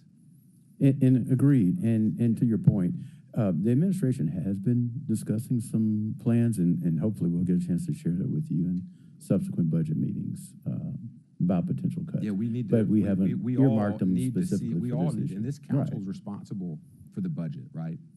I mean, we could cut it by $150 million, send it upstairs, and that's the world you got to live with. Exactly. Thank you. Thank you, Councilman. Colleagues, seeing no other members in the queue, all those in favor of sending this down with no recommendation signify by saying aye. Aye. Any opposed? Seeing none, this item goes down in 3 weeks with no recommendation. Item number, you know what, since they're here, we'll go ahead and bring them up so they can return, and then we'll take Councilman Canale's resolution last. Item number 4, resolution approving the Downtown Memphis Commission's fiscal year 25 budget, all council districts sponsored by the administration. All those in favor, may I have a motion and second to hear this item? Moved by Spinoza, seconded by. Object. Second, hold on. I've become, just wait 1 second. Seconded by Chairman Smiley to have this item heard. Are there any members that wish to speak on the item? Councilwoman Walker. Yes, thank you, Mr. Chair. I have someone here to speak on item 3, and they're on a tight schedule, and we're running behind schedule. Can we do item 3 first? The sponsor just walked out of the room. Oh, sorry. Nope, he's right there. That's fine with me. I mean, are you guys okay? Yeah, I'm fine with that. So we're going to table. Thank you. Yes, ma'am. We're going to table item number 4. Councilman Canale, if you'll make your way up. Item number 3, a resolution to reallocate fiscal year 24 ARPA funds from the Memphis Library's Youth Pilot Program to Clean Memphis in the amount of $150,000 and $175,000 to StartCo, all council districts sponsored by Councilman Canale. May I have a motion and second to hear this item? Move Spinoza, seconded by Canale. Object. An objection's been registered to hear the item. Councilman Canale, as the sponsor, would you please introduce your item? Yes, thank you, Chairman. Colleagues, Andre Folks from StartCo came and presented on the money that will go to the Ford Innovation Project for transit, and then Janet Boscarino presented on the food waste project through Project Green Fork. If you all were not here to see those presentations, they're both pretty impressive. One has to deal with transit, and we know the issues that we are facing with our own transit system. So this is trying to provide other options and innovation through transit and partnering with Ford Motor Company. The second is food waste. We know about the amount of food insecurity in the city of Memphis, and Project Green Fork has partnered with several major partners to repurpose and get the food into the hands of people that need it most. I think they're both very valuable and worthy causes. And that's all I have, Mr. Chairman. Thank you. Councilman Walker, did you want to be recognized? Yes, thank you. This appears to be the same fund that Councilwoman Johnson and Councilwoman Robinson were working on, and I'm passing out a copy of that resolution. I'm not clear on why we're continuing to take money from our young people. And I have someone here today to make a few comments on behalf of Councilwoman Robinson, if I may bring him forward, please. Yes, ma'am, that'd be fine. Michael Harris, you may come forward. Thank you.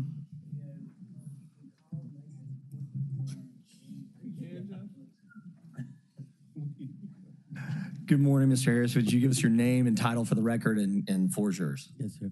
Good morning. Michael Harris, President and CEO, Memphis Metropolitan Land Bank Authority, 499 South Hollywood.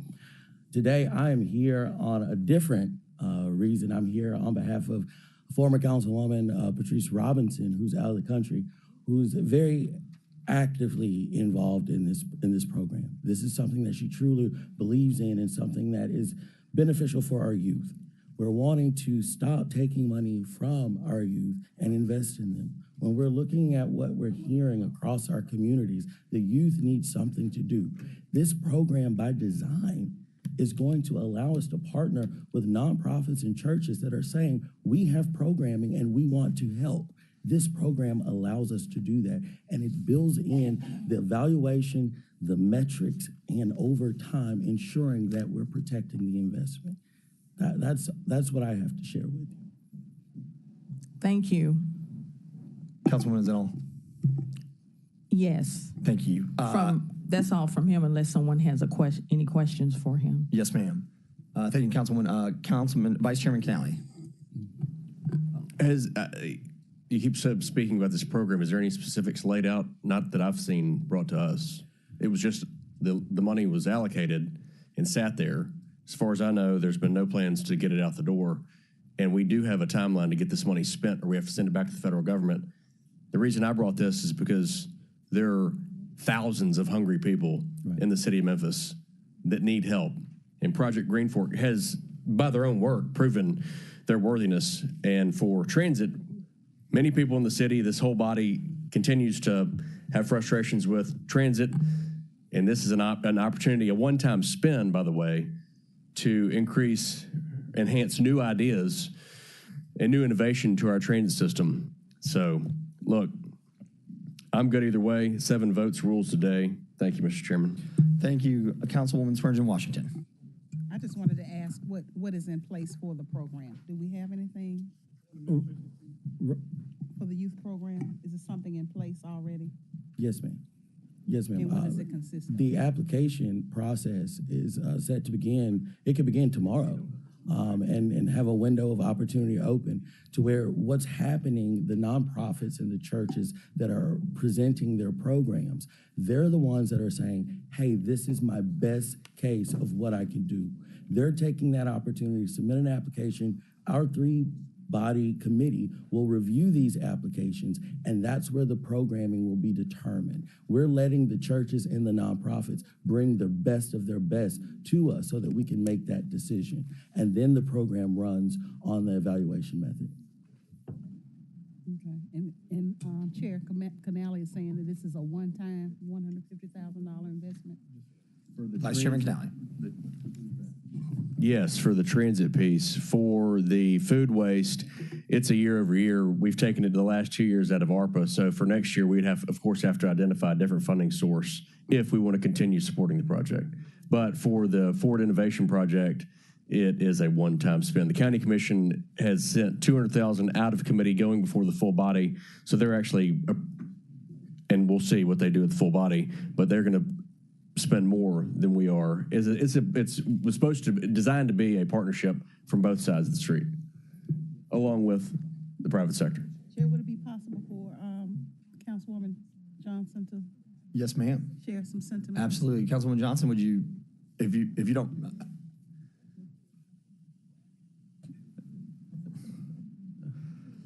you can decline politely.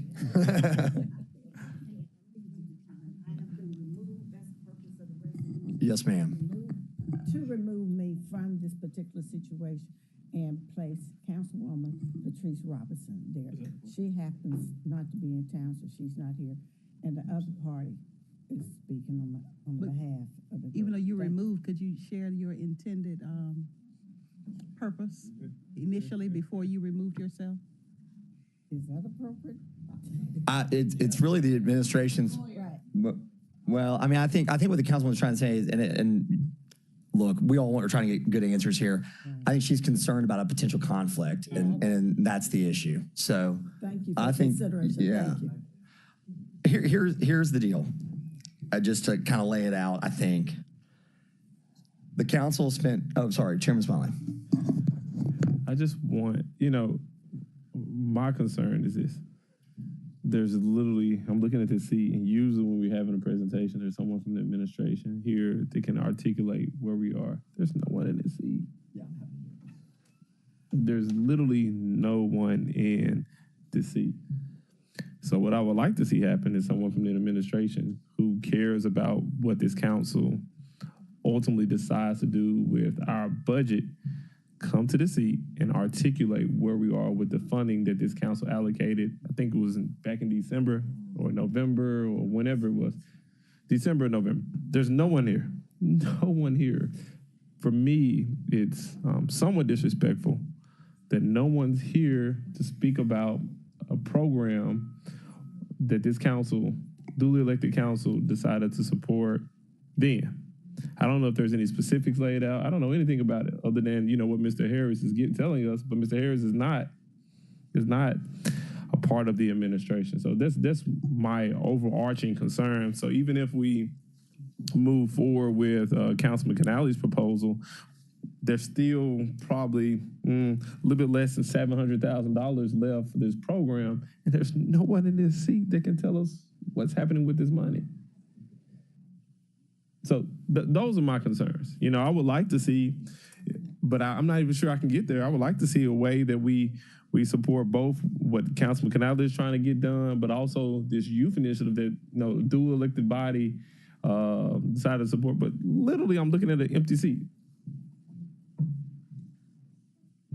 That's my concern. So, I would hope the next time we're considering implementing a program or supporting something, when the council decides to take action, there's someone that comes sit in this seat and can articulate where we are with the program. But there's no one there. No one. So, another frustration. When we ask for documents, we don't get them. When we talk about where we are with the program, there's no one here. I need someone to come talk in this seat. Someone. Okay. Basically, this particular resolution was approved by this body last year. And since that time, initially it was approximately $2.1 billion. Half of that money was taken and shared with our library for needs that they had. Then after that, this body came in and requested that $150,000 plus $30,000 be removed in order to proceed with a consultant. At that point, we were advised that they were going to try to determine if they were going to move forward with the consultant. So at this point, nothing could be done until we actually knew how much money was out there. At this point, the application is ready. Now, what will have to take place is we have to receive applicants and let them tell us exactly what particular services or activities that they would like to see done for the youth during this time period. This program is a little different compared to the other programs in the sense that metrics are involved. We're not just asking people to go out there and find something for the youth to do. What we're asking them to do is evaluate the setting that they're dealing with initially, and when it's over with, let us know where they think the needs are. We have a lot of children and youth in this community that have different needs, and we need to try to identify those so we can move forward in the future. So I understand the dilemma that you're placed in today, and I ask for your help. Well, Councilman Canale, out of the funding that we are, using for another viable or meaningful program, how much does this leave in I don't even know what fund it's the youth pilot that we voted for in December? I just want to know how much money we're talking. Okay. Say that one more time. I'm trying to figure out how much. So we're pulling from the youth pilot program. Yeah. So it's 2.2, it's 2.1. You took 180,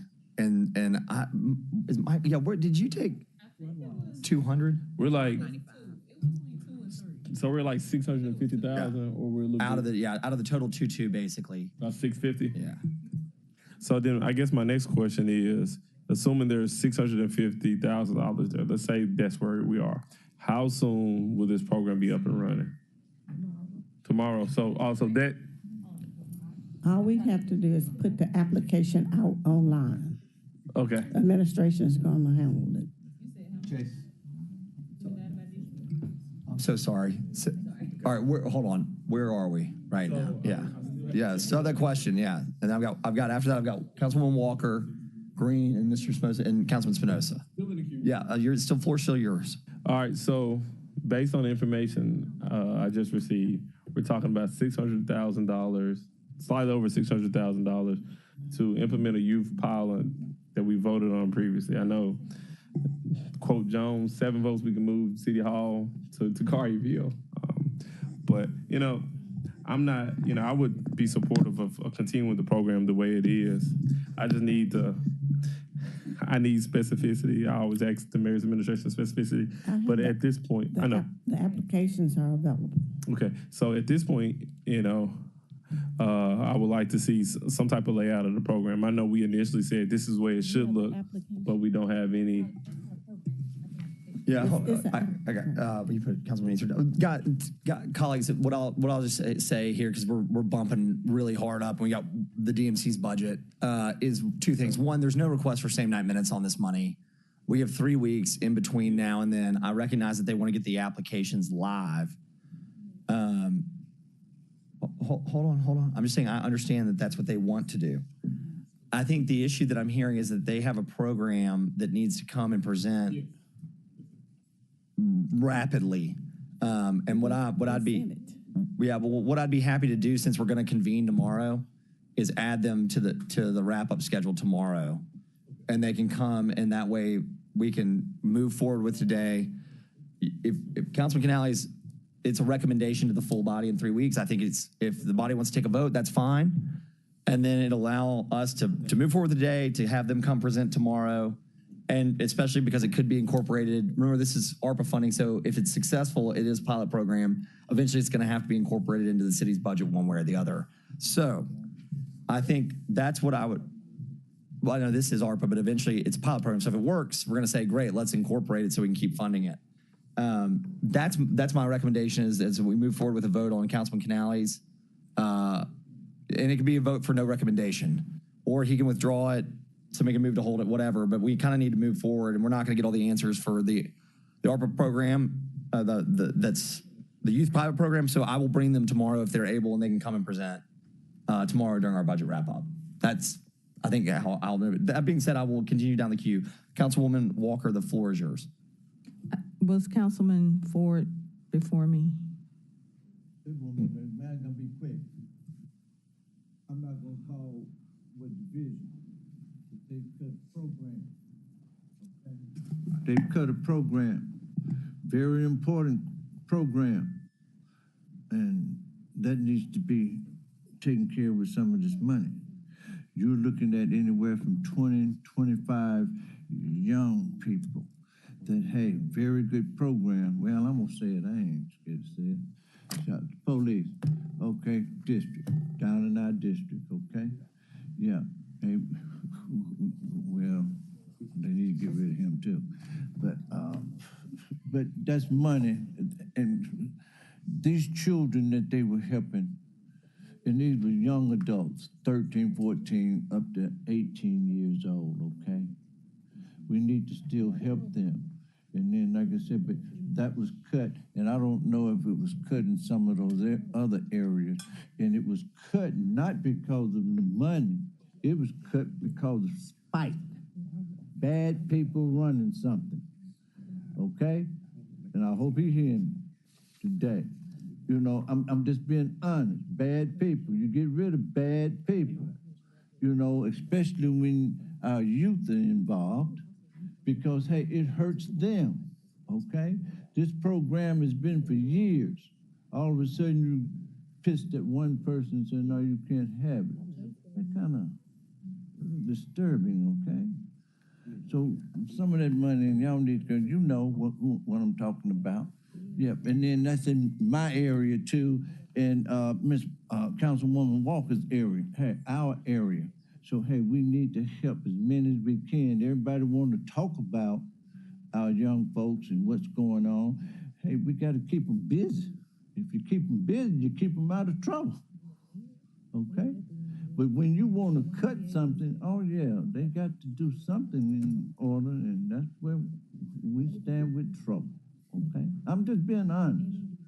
Okay, you know, school cut out every little thing that they could do for children to keep them busy. And then when school out, they tell you can't stay on the property, you got to go over there on the corner. Who they gonna meet over on the corner? That's right. Hey, please get that together with some of them. I think that's important. Thank you, Councilman Ford. Councilwoman Walker, and then Green, Spinoza, Easter Thomas. Councilwoman Walker, the floor is yours. Thank you, Mr. Chair, and thank you, Councilwoman Johnson. I do think that both are good programs, but there's so much going on with our young people. And we get so many questions about our young people in the community. And to just take this program away, I just don't think that's fair. I'm not saying that this is necessarily more important, but this is definitely speaking to a need, speaking to questions and comments that we're getting in the community in regard to programs and opportunities for our young people. And I do have a copy of the application here, and I can make sure that you all get a copy of it post haste. Thank you. I yield the floor. Thank you, Councilwoman Walker. Councilwoman Green. Thank you, Chair. I just, it looks to me that this was funding. It's hard for me to tell from the two resolutions that were passed out today, but somewhere between September 16th, 2021 and September 28th, 2023, it says the council allocated the ARPA funds for this program. And it seems strange to me that here in 2024, the application could go live tomorrow. So, and an application, I would like to say, is not a program. That's not a program, and that doesn't show me any metrics of if you have an application, where this would go, and the populations that would be served, what zip codes, what income levels, what demographics. It also doesn't show me if these are programs that have been successful. So I cannot, what Councilman Canale has brought to us, they gave us great presentations. They showed us their results. I have faith in those programs. I understand what they're doing. I understand who they'll serve. We got excellent presentations on that. What I'm hearing on the other side is please don't spend all this money because we might have an application go live tomorrow on a program that we can't tell you really anything about. So that's where I'm sitting right now. I would like to, and I know there's others in the queue, I would like to go ahead and vote on this resolution, and then in budget, we can talk about the remainder of the money. So is that a motion to move the previous question? Which one? Yes, but Yeah, I do second. understand there are people in the queue. Yeah, but Yeah, hold on. I just want to make sure. I got it. I got it. She's entitled. Here's the deal. She's entitled to make the motion. I have to allow her. I'm just clarifying if there's a motion. I said yes. Okay. Is there a second? Second. So I have a motion and a second to move the previous. You can debate it. Yeah. Yeah. My friendly amendment would be send it down with no recommendation, but just go ahead and vote on it. Send both. There's two. Okay, send both down with no recommendation, and then we got 3 weeks to figure it out, I guess. All right. Figure it out. I accept said. So the motion's been withdrawn to move the previous question. A motion has been made and seconded by Councilman Smiley, seconded by Councilwoman Green to move these down without a recommendation. I still have members in the queue on the main motion. Would anybody like to speak to the motion to move it down with no recommendation? Okay. Councilman Spinoza. All right. Just to clarify, to move what motion down with no recommendation? So the Councilman Canale's original? Yes, sir. So Councilman Canale's original resolution as item number 3. It's one resolution doing two things, but yes, sir, to move that down with no recommendation for a vote in 3 weeks at the main meeting is the motion before the committee. I mean, I'd like for us to vote on it today, and the reason being my comments, item number 2, 1.9 million, $2 million bucks. We're finding out about today. With all due respect, this was 2.1 million that was approved in September with apparently no real plan in place. And here we are in March amending it, or this council amended it in March, we amended it in April. And I want to say thank you to Councilman Canale for bringing forth the motion and suggesting that we move money to something that we know works. This council is tasked with an increase of $100 million in our budget. We don't have questions answered. This is ARPA money. Something else we have to remember, it's COVID money. So it's not coming back next year. And I know that people in our community and leadership in this building want to do the right thing for people, but we have to be honest with people and tell them that this is a one-time hit. And, otherwise we're going to be raising taxes again next year. So we can't go into the grocery store with $100 and spend $150 if we don't have it. And I would like to see us approve Councilman Canale's motion today, send it downstairs with a positive recommendation today, and then whatever's left, we can talk about that in the budget hearing. But just the frustration continues for your humble councilman. Thank you, Councilman. Thank you, Mr. Chair. I've got Councilwoman Easter Thomas, and then Councilwoman Swearingen Washington, and then Chair Smiley, and then and then Councilwoman Walker after that. And then we got to move on because we've got to get the DMC. Thank you, Chair. Really quickly, just a suggestion to the makers of the program. Ms. Johnson. Just a suggestion to the makers of the program, since it sounds like you will be coming back in 3 weeks. And we should be seeing an outline of what the program looks like. I think since this is, coming from former council members and with us now, if there is something that kind of makes us feel more engaged as a council, if there can be a recommendation that council members can make for programs to have priority or just preference, I guess. If each council member can suggest a program, if there's money enough for that. And then also to consider, I don't know how much they're getting, but to consider if these individuals, these organizations are receiving program funding that maybe they not be eligible for city council grant money. So just two thoughts on that. Since this is still coming from council, we just want to make sure to spread the one piece of autonomous financial thing that we get, that if they're getting this, maybe they shouldn't get grant money. So those are just two of my suggestions for that program. Thank you, Councilwoman. I've got Councilwoman Swearingen Washington. Thank you, Chair. I just wanted to acknowledge Councilman Canale for bringing forth, because we know that there is a problem with food in our community and homelessness, and we definitely want to support that effort. I wanted to hear from Chief Adams, if he could give us some insight about this. Chief Adams, floor is yours, sir.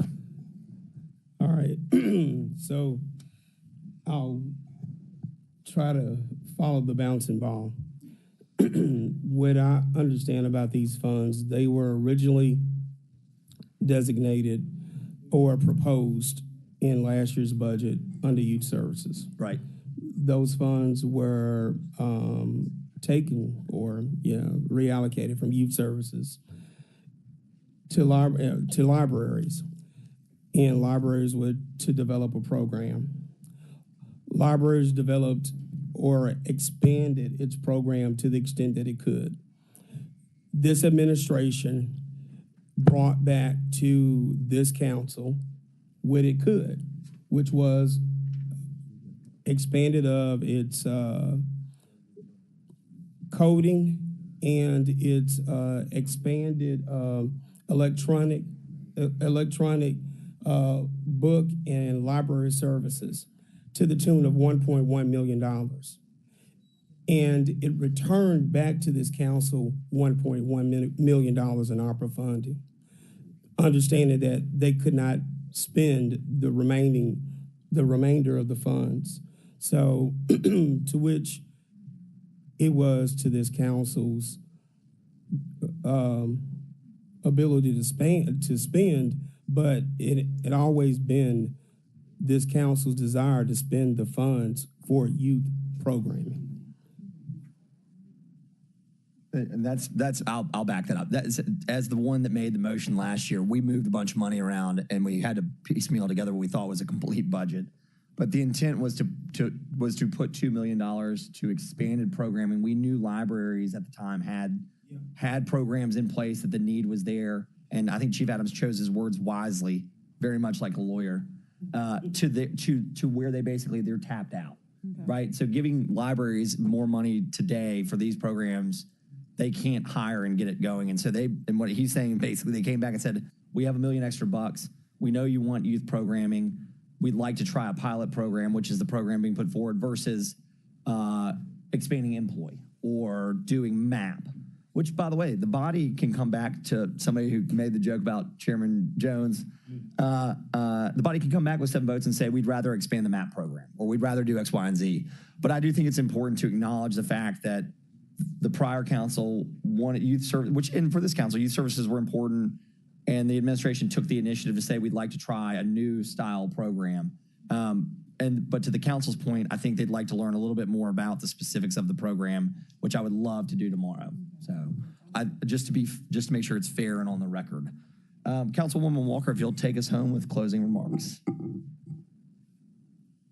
So what does that look like tomorrow? What will you all be expecting specifically? I think we'd expect the administration to bring forward the parameters of the program, how they see it working, and then answer questions from the body. My issue here is, as much as I'd love to get into it today, we're running very far behind. And so I would ask them to come tomorrow when we've got more time to dive into it, because there seems to be a lot of interest in the program itself.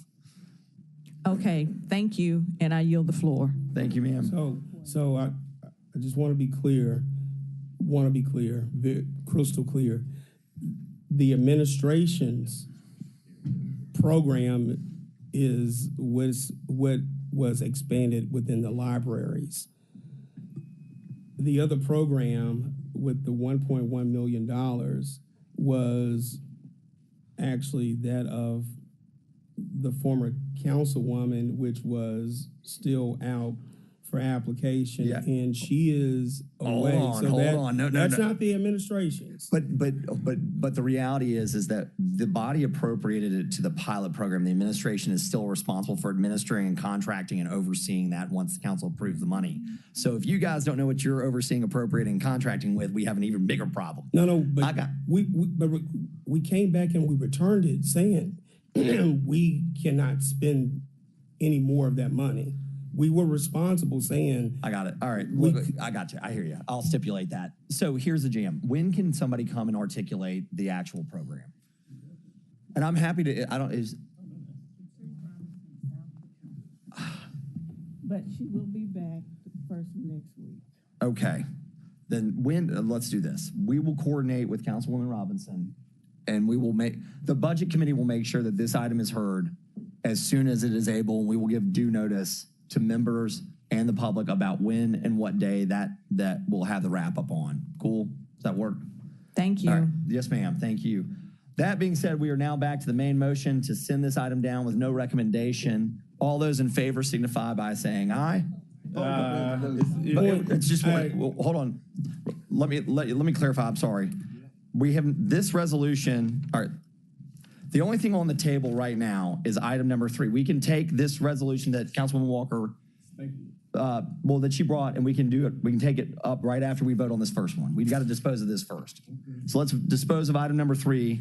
All those in favor of sending the resolution to reallocate fiscal year 24 ARPA funds from the Memphis Library's Youth Pilot Program to Clean Memphis in the amount of $150,000 and $175,000 to Start Co. Sponsored by Councilman Canale, all council districts.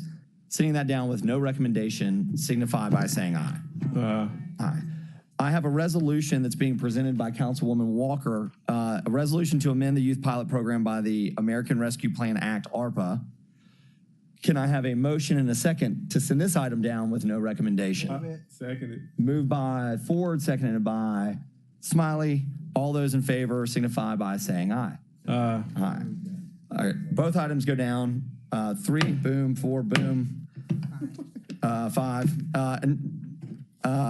3 and 5. Thank you. Bye-bye. Come on. Resolution approving the Downtown Memphis Commission's fiscal year 25 budget, all council districts sponsored by the administration. Please sit down. We're going to hear from you guys. Colleagues, here's what's happening. we have to approve their budget and their fee in due time. And this committee meeting has to happen in order to have it set for the final agenda on the 25th. So I guess it's a nice way of saying, I don't want to sprint through this, but if we have to have them come back on committee day on the 24th or 25th, we will do that. And also we can take it up on the floor that evening as well. But we have to have this meeting for notice purposes, and it's just the right thing to do. That being said, so I guess it's a nice way of saying, please don't feel like if you don't get your question answered today that it's not going to get answered, because I'm going to get us out of here by 1:15 at the absolute latest, and I don't want to offend anybody that feels like I'm going to cut them off. President Chief Ryan. Hello, everyone. Chandel Ryan, Downtown Memphis Commission. What is being passed out to you is our presentation that was at the Budget Committee. So it's the same presentation. It's probably not going to be ready for up the screen, but I know we're hurrying. So well, we've heard, and that's things. The Budget Committee's heard this. So yes. If you would like, Mr. Budget Chair, I can go straight to the assessment page. Let's go to the assessment and the budget page for the record, and then the body can take a vote. And if it's, if there's not any objection, I think same thing. Let's just send it down with no recommendation, and we'll bring it back if it needs to come back. The only thing that before we get too deep, and we'll talk sideline is obviously block by block. I'm getting hit from every angle, and you and I need to have an offline conversation. Okay. It's my fault. I owe you a call. Okay. All right. I would love to talk. He can't pull it up. Okay. All right. So I am on this page. I apologize. I don't think we have page numbers. So it's the page second to the last. What page number is that? Do you know what page number it is? Okay. Page 16. Perfect. Which has our budget amount. So I'll focus on 16 and 17. Just to get right to it, the CBID assessment this year is, we think it's gonna bring in about 4.7 million. That's a little bit down from last year. Okay, but it's that's what it's running at. One of the things that we've done as a part of this budget is we've added additional clean and green staff, and so that's a bit of an increase that you see there. And we've done some shifts in the budget to address the ownership of the building and us paying rents instead of having to maintain the building ourselves to one of our other organizations. So if you go to the next slide on page 17, this will just explain how the funding is allocated. So we've got 46% in safety and hospitality. That includes our Blue Suede Brigade and how we support and augment police services, but also how we help the unhoused and how we, greet people who are visiting in and around downtown. Beautification, clean and green is at 21%. We do power washing. We have 3 parks that we maintain. We maintain the Main Street Mall. So that goes along in those efforts. We have community building and development and diversity as a part of our programs. That's 17%. Some of what we do is we will, as a part of community building, we have like an emerging developers program where we help to build new developers, and then the marketing and events and activation where we promote events in and around downtown. So this is the breakdown of what's in the budget.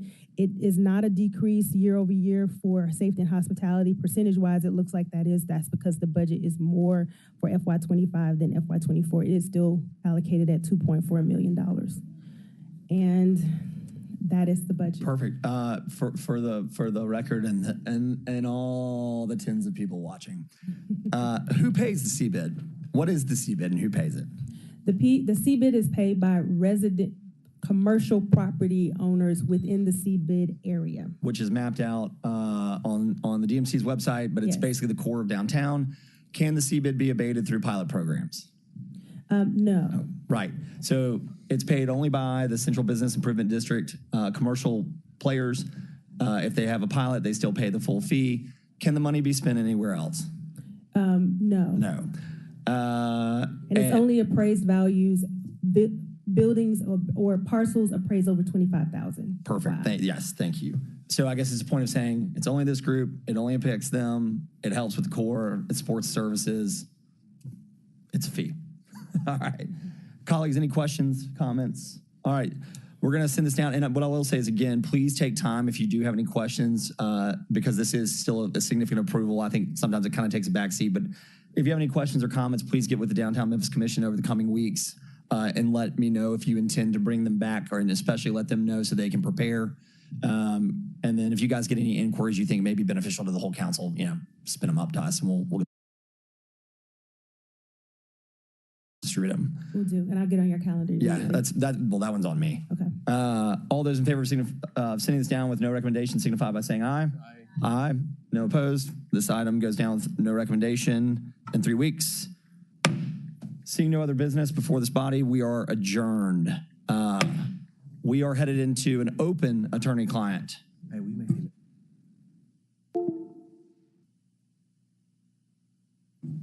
Yes. Also, we will not be meeting for planning and zoning. That committee will be discussed downstairs with a brief update from John Zena.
It is 2:59 and 20 seconds or so.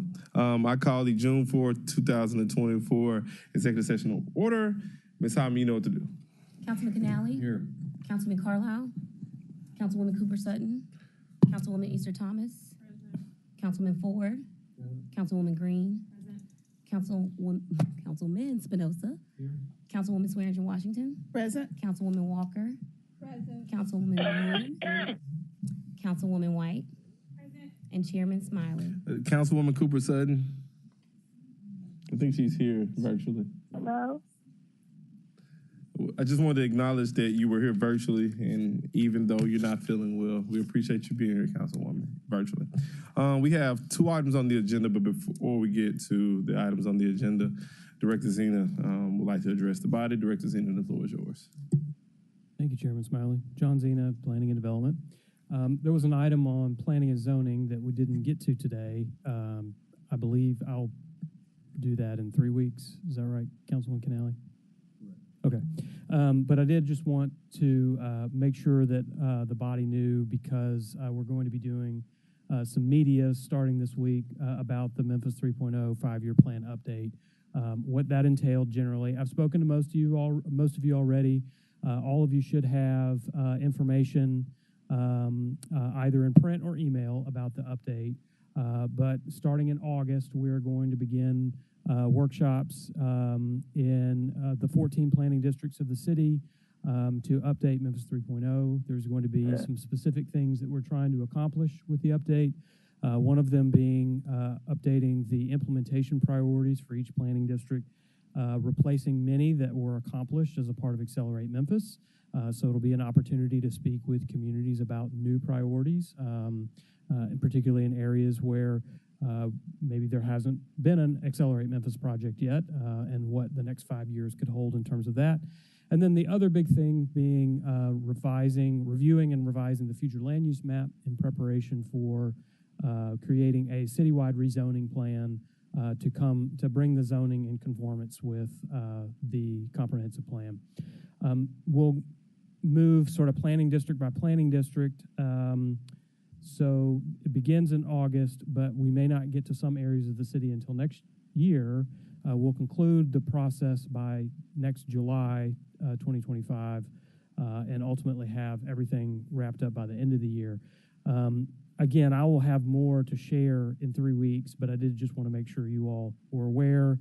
And again, you have information that's been sent to you. If I haven't had a chance to meet with you one-on-one, I'd be glad to do so between now and 3 weeks from now. But I did want to just let everybody know, since there will be media that goes out about this in the next week, to look for that. Happy to answer any questions if you have them. I mean, you gave us a very thorough explanation. And there's one question. Councilwoman Walker. Yes. Thank you, Mr. Chair. What platform or platforms will the media be going out on? To my knowledge, well, right now we have print media interviews with print media that's been scheduled, and to my knowledge, there's going to be TV media that's scheduled later this week that I'll be interviewing with. Okay, thank you. I yield the floor. TV attorney, got it. That's right. TV interviews, TV attorney. All right, thank you, Director Zena. All right, so we have 2 items on the agenda today. The first one is a resolution to amend the council rules of procedure, all council districts, sponsored by Councilman Smiley and the Vice Chairman himself, Councilman Canale. There was a request for same night minutes. Attorney Wade, this uses the part of the program where you walk to one of the mics and go over all the things. So essentially, council members, this is a continuation of last week. I know some council members said they want time to review and read it. Hopefully you have viewed the changes, slight modifications to the council rules and procedures. If you have any questions, concerns, critiques, or criticisms, if not, I entertain a motion to move it. Moved by Canale, seconded by Councilman Ford. There is a question to the left from the councilwoman from District 7, Councilwoman Michael Easter Thomas. Thank you, Chair. I was going through it and seems pretty fine, standard. But I did have a question, and I probably was going too fast. Where in it does it mention like staff performance reviews? And I do have my old. Does it have the new one in here? Yep. Page what? What you got? Page 5, number 4. I got on my page 5. It says number 6. Rule 6. Rule 6. I'm sorry. Help a sister out. Yeah. I don't have the red line version. So Councilwoman, if It's on page 1. So, Councilwoman, based on our rules, it would be my duty to do it. Absolutely not. So, the chief of staff, one of the things when we were doing the transition plan, what I wanted to be very clear about is the role of the chairperson and the role of our chief administrative officer. And I think if we want to have continuity in our office, the people who are here every day should be charged with, going through the performance reviews and evaluations. So if you look at 5, I think it was 5 or 4, it says it's the role of the chairperson. Absolutely not. It's moved down to 6 to be the role of whoever sits in the chief administrator's office, just to keep continuity. Because, chair people change all the time, and we know how hectic they can be. Okay. Jerry's, Councilwoman Green giving me the red line, so it makes sense. Unless you just want me to do it, and I would say absolutely not. My default is absolutely. I don't think y'all want me to do that right now. Will they be open to council members requesting if we want to? Absolutely. I mean, with this body, we can essentially always be amenable to council members giving reviews similar to what we did with the transition plan. I don't think you really want the chair to be dictating everything. It would be with council member input. Yeah, I think y'all. Okay. Yes, it would be a part of it. And the problem with the chair doing it, that chair wouldn't do it. Absolutely not. There we go. Like the chair we got. But just fell into the Okay. Some of us aren't going to be always as shady. So as are they Attorney going Wade. to happen, or is it just an ad? It's going to happen. It just Is it like it's annual, or it's just a when we feel like? annual. It should be annual. Okay. Is it a start date? Is it a buy date? Is it a mid-year? That's fair. So what calendar year? Because that's when you switch out your members and your. So can this reflect by when it should happen? So, yeah, we can make that amendment. So if you're going to make a motion. I'd like to make a motion to amend page 1, Rule 6, to add wherever it should fit, council, time designation for when an annual performance review should happen for staff. You want December at the end of the year? If there's, I don't know what's amenable. Is it December? Is it? December. Okay. You guys get assigned in January. Yeah. Yeah, mid-year would be budget. Okay, so December. Yes. Can it also include the input of the council? Oh, absolutely. So the motion, Wording. so just make sure we understand the motion. So motion to start performance reviews by the chief administrative officer of the council beginning in December with input from council members. Have it done by December. Yeah. Have it done by December. Have it completed by December. All right, so can we restate the motion, Second meeting Councilwoman? in December. You want to say second meeting? Second meeting in December? Let's restate the motion. Okay. I make a motion to amend page 1, Rule 6 on Rules of Procedure to add in wherever feasible in this paragraph to include a time stamp of performance reviews completed by Second meeting in December. first meeting in December. Second meeting, it's Christmas time. First meeting in December. And you don't want to do that before your Christmas party either. First meeting in December. With annually. With input From council members. Did y'all catch that? Cause Okay. Don't have me repeat it again. Councilwoman, there's a line that says evaluation staff, we can add in It can be right after, in writing, period, just add in that sentence right after that, before the chairperson. All right. Thank you, Chair. There's one motion. Hold on, we need to vote on her amendment. Unless there's a motion by Councilwoman Easter Thomas, probably seconded by Councilwoman Green. Any objection to that motion? All those in favor? Aye. It's the opinion of the chair that the ayes have it. Thank you, Councilwoman Easter Thomas. Councilwoman White. Mike, please. The portion about the dismissal of the staff, I know last time you kind of explained, why did you say that was one of the changes? So previously when if this body or the chairperson would decide to dismiss staff, what would usually happen is it would have to be done in a very public meeting like this. You know, and it's my belief that if you're gonna let someone go for lack of performance, you shouldn't do it in a public meeting. And I think some of those conversations should be held behind closed doors, because I could just imagine what it's like to be dismissed in front of, you know, everyone who's listening, and it just wouldn't be a good feeling. And I'm not gonna say that part, but yes. What? Oh, you say you're not gonna say that part. Okay. But yeah.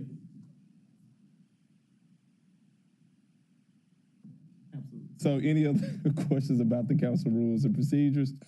All right, it was moved by, I can't not remember, it was properly motioned and second. All those in favor of approving the council rules and procedures as amended? Aye. Any opposed? All right, it's the opinion of the chair that the ayes have it. Thank you all. We can go on to item number 2.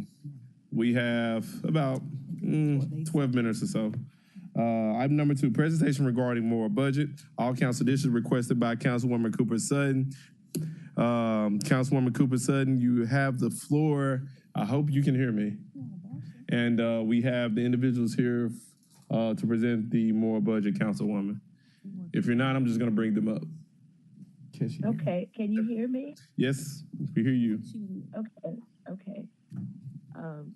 Yes, that was a request to bring this organization before the council. And right now, that's all I have to say. Chairman, you can continue. Thank you, Councilwoman Cooper Sutton. I understood you, and I appreciate you, you know, still making time to be present when you're not feeling well. So we have individuals a part of the coalition. Could you please approach with your presentation? Amber, you have another young lady with you. Eris, please say your name and address for the record.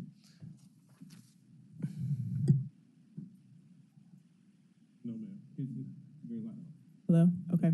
My name is Amber Sherman. My address is 6070 North Belgrove Cove. My name is Eris Newton, and my address is 3973 Pfizer Avenue. All right, so Ms. Sherman, you have the floor. Council members, we're gonna try to hold our questions until the end if we have any. Go ahead, Ms. Sherman. Thank y'all so much for letting us present, especially the Councilwoman Cooper Sutton, who we talked about this with ahead of time. So this is the moral budget for fiscal year 2025 that's focused on investing in people and communities. So for those of y'all that aren't familiar, the Moral Budget Coalition is made up of organizations and community members who care deeply about our community. And we bring work and lived experience on funding solutions that will invest in people and communities.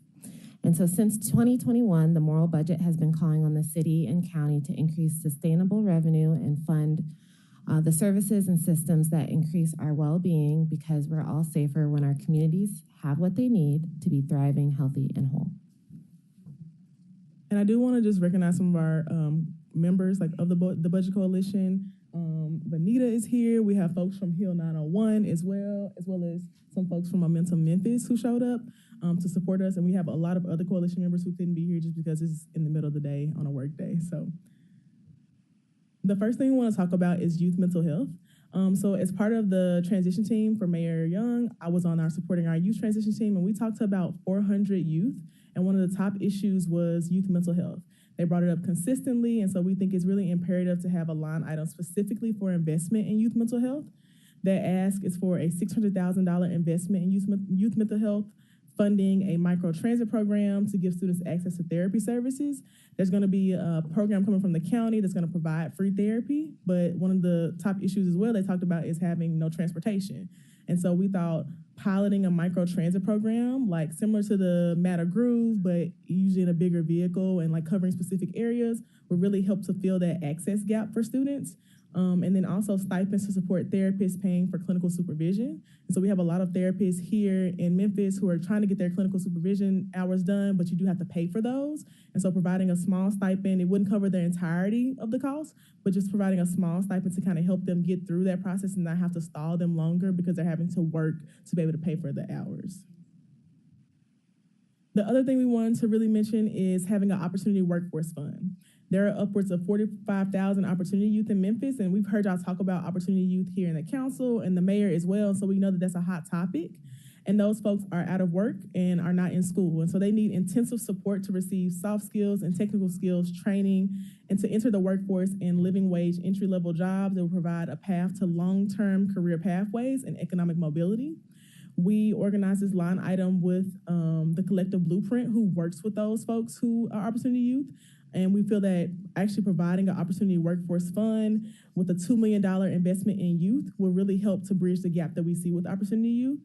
This funding would support opportunity youth pathways to success through stipends or learn to earn program subsidies, which would be partnerships with corporations, as well as tuition support, an emergency funding pool for different types of emergencies like car issues or maybe a medical emergency, and then some soft costs like equipment, supplies, and food.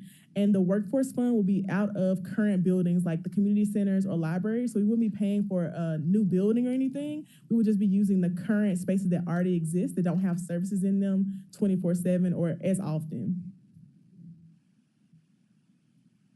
Another thing we wanted to focus on this moral budget was investing in arts and culture. We know Memphis is known for being a city with a vibrant arts and culture community. And so we think that that would be a great opportunity to also connect with the youth, to increase out-of-school internship and fellowships in music, creative, technical production, and opportunities for youth that are 16 to 24. So we are asking for $1,016,400 to invest in youth pathways for creative careers.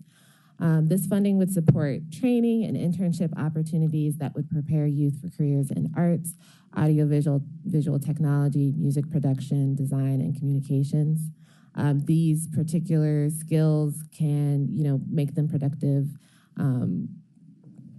assets to our community in all of our various, we have lots of various, whether that be the Cannon Arts Center, whether that be the Orpheum, there's lots of opportunities where youth can use those skills. And we know the Youth City Council that also came to present to y'all mentioned these same exact things about how they want investments in creative careers like gaming and technology. And so we want to also support that. And that's what this ask does, is support what the youth are actually asking for that we've talked to and who's also presented to you as well. And so we know that the things that have been ineffective are more police surveillance, incarceration, and removing services. And we spend a lot of our money in the budget on methods that fail to keep us safe and at the expense of services our people and community need. And since I've been going to the different community meetings the mayor has had and the town halls that Chairman Smiley has had, we've seen people asking over and over again, when are we going to bring these services back? When are they going to have these services at the park? So folks are asking for more services, and I think it's important that we actually answer those asks. So we are asking of you, our city council, to take advantage of this opportunity to implement line items in the budget that will be, that would ensure youth mental health services, that would ensure a youth workforce fund, transit access and reliability, and arts and culture programs. We know that what we are currently doing is not working for directly impacted Memphians, those who need the most support. And this year is your chance to change that by investing in the people and the community. So thank y'all. We're just asking you to listen to us and listen to Memphians who are asking to have these funding items put within the budget and do the right thing and add those in. Thank you. All right, so we have a couple council members in the queue. Councilwoman Green, the floor is yours, ma'am. Thank you, Chair. Thank you for bringing this to us, and I appreciate the research that you've done behind it. I would like to compliment my fellow Dr. Councilwoman Easter Thomas for her investment in the Urban Arts Commission recently, because that is aligned with at least one of your bullet points. I will note for my council members that were here earlier today, they have an ask that is about $600,000 for youth mental health. And we have about $600,000 in a youth pilot program that we're not sure is happening. So I'm just gonna leave that where it is.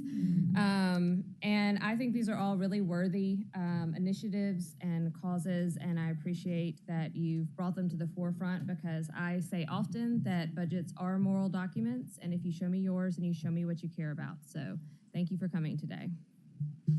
Okay, any other council members in the queue? Councilwoman White, the floor is yours. Thank you, Councilwoman Green, for your comments, and I actually say ditto to what you just said. I calculated the total ask here, and it's $3.6 million. And I don't want to say it's not a lot of money, because we're already in the hole, but I feel like all of these align with everything that we've been talking about needs to happen in terms of investment in people, community, and what we know that people are asking for is for to see that the dollars that we have are actually going towards an actual thriving Memphis where all Memphians can thrive. So I'm here for this budget. So what I'm hearing, Councilwoman White, is that you're going to sponsor the resolution to include our line items in the budget. That's not what you're hearing. What you're hearing is, I really like this, and as we go through budget, this is absolutely something that we're gonna take into consideration and flesh out to figure out how do we actually get these dollars that you all have allocated to the right sources. Okay. So I appreciate your presentation. Thank you. So it appears our hearts and minds are clear, and I just want to remind this body. Councilwoman Easter Thomas. Councilwoman Easter Thomas, you know. My bad. I know. It's time, all right, Doctor. All right, Doctor. The floor is yours, Doc. Thank you, Coalition, for coming and presenting us with this information, especially because we know that y'all are out with people on the ground. Y'all didn't just come up with this in a closed room together. Y'all actually engaged people. And I just want to say that, colleagues, I think we should think about in the next budget season, too late now, how do we engage before the next budget season? How do we engage the city of Memphis in a more participatory budgeting path? It's hard to truly jump into one. I know the commission is trying to do that on their second year of attempt, but how do we really engage the folks of Memphis into the budgeting process beyond, hey, just listen to all of our sessions and come to council on first and third Tuesdays for the reading? So I know we haven't attempted that yet, but I think that we should be thinking about some true, tangible ways we can do that. I come from a community background. We ain't did no participatory budgeting. It's okay though, but having the town halls are good. Having the town halls are good, but I'm talking about true engagement. Y'all know what I'm talking about. So just to be thinking about that for next budget session, how can we truly have folks say, we understand how the budget works, and here's our input, because we're always getting this stuff at the end. And like Councilwoman White said, you agree with I agree with the whole 3.6, right? But then where does it come from? Where does it go? And that's the hard part to decide at the last minute. But if we're doing this year round and folks in Memphis feel as though this is a government that works with them and not to them, then I just want that to put that on everybody's mind of how we as a council can really engage in true participatory work with the community and folks on the ground. But I thank y'all for bringing it here, and not to derail the town halls. Right? Those are good. But how can we be doing this stuff year round on a full scale engagement process, scaling it up to see what that looks like, right? Instead of getting into the back and forth and the tidbits all throughout the month of May and June, right? All right, thank you. Can I respond to her? I mean, we're running. It's quick. Hold up 1 second. You're going to respond to Cooper Sutton in a second. Thank you, Dr. Easter Thomas from District 7. Councilwoman Cooper Sutton, you brought this item. Councilwoman Cooper Sutton, the floor is yours, and then respond to both. Thank you, Amber and your organization. Thank you, young people, for really being in tune with the community and working very hard. I remember last year, Alliance Mental Health, I worked with them many, many, many years ago. The city invested a lot of money into the new building and everything with Alliance Mental Health. And I really think that somewhere down the line, your organization should connect with Alliance Mental Health.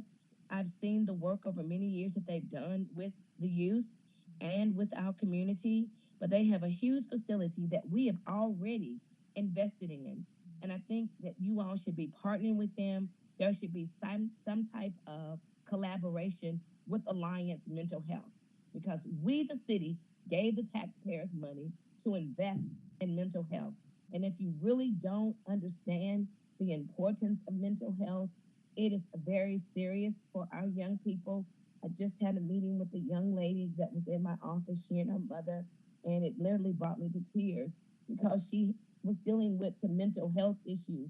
And even with the school system, not addressing it and not being educated enough and not knowledgeable enough on what's happening with the mental health with our youth and with our children.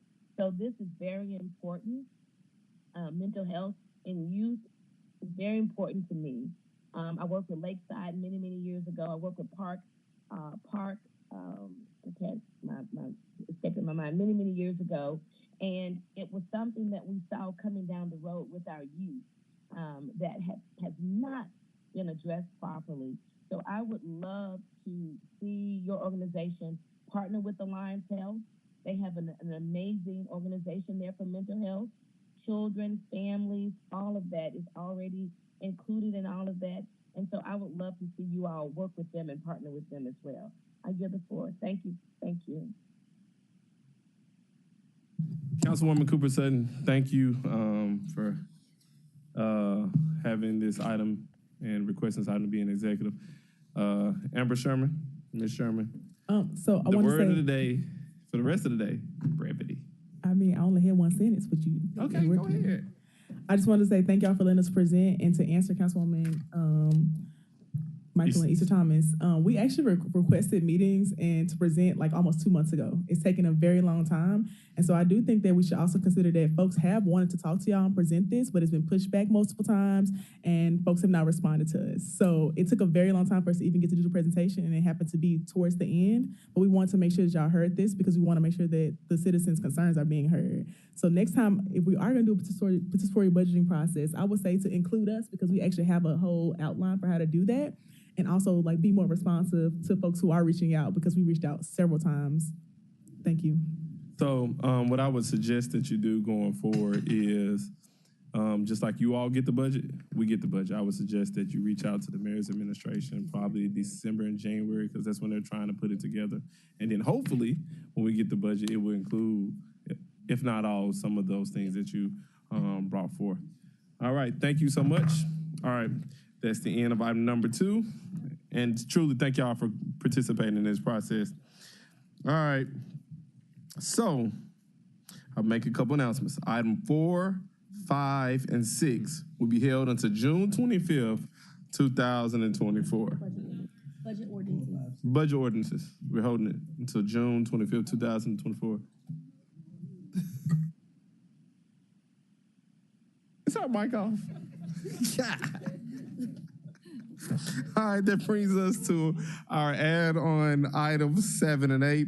A resolution authorizing the sale of multiple parcels known as 333 North Claybrook, 329 North Bellevue Boulevard, 417 North Bellevue Boulevard, Memphis, Tennessee 38104, parcel ID number 02000900019, 0200093, 0020095, 00008, 0200095, 00090200095, 006C, respectively acquired by ACD in 2021 and 2024 using available development funding to developer known as Crosstown Partners LLC. I have no idea who they are. For $300,000, Administration District 6, Super District 8. There's a request for saying 9 minutes. A resolution to amend the council rules of procedure. All council districts requested by Councilman Smiley, Councilman Canale requested saying 9 minutes. The same 9-minute items are 7 and 8. Does any other member of this committee have anything else to say? If not, we will stand in adjournment, and y'all know what to do.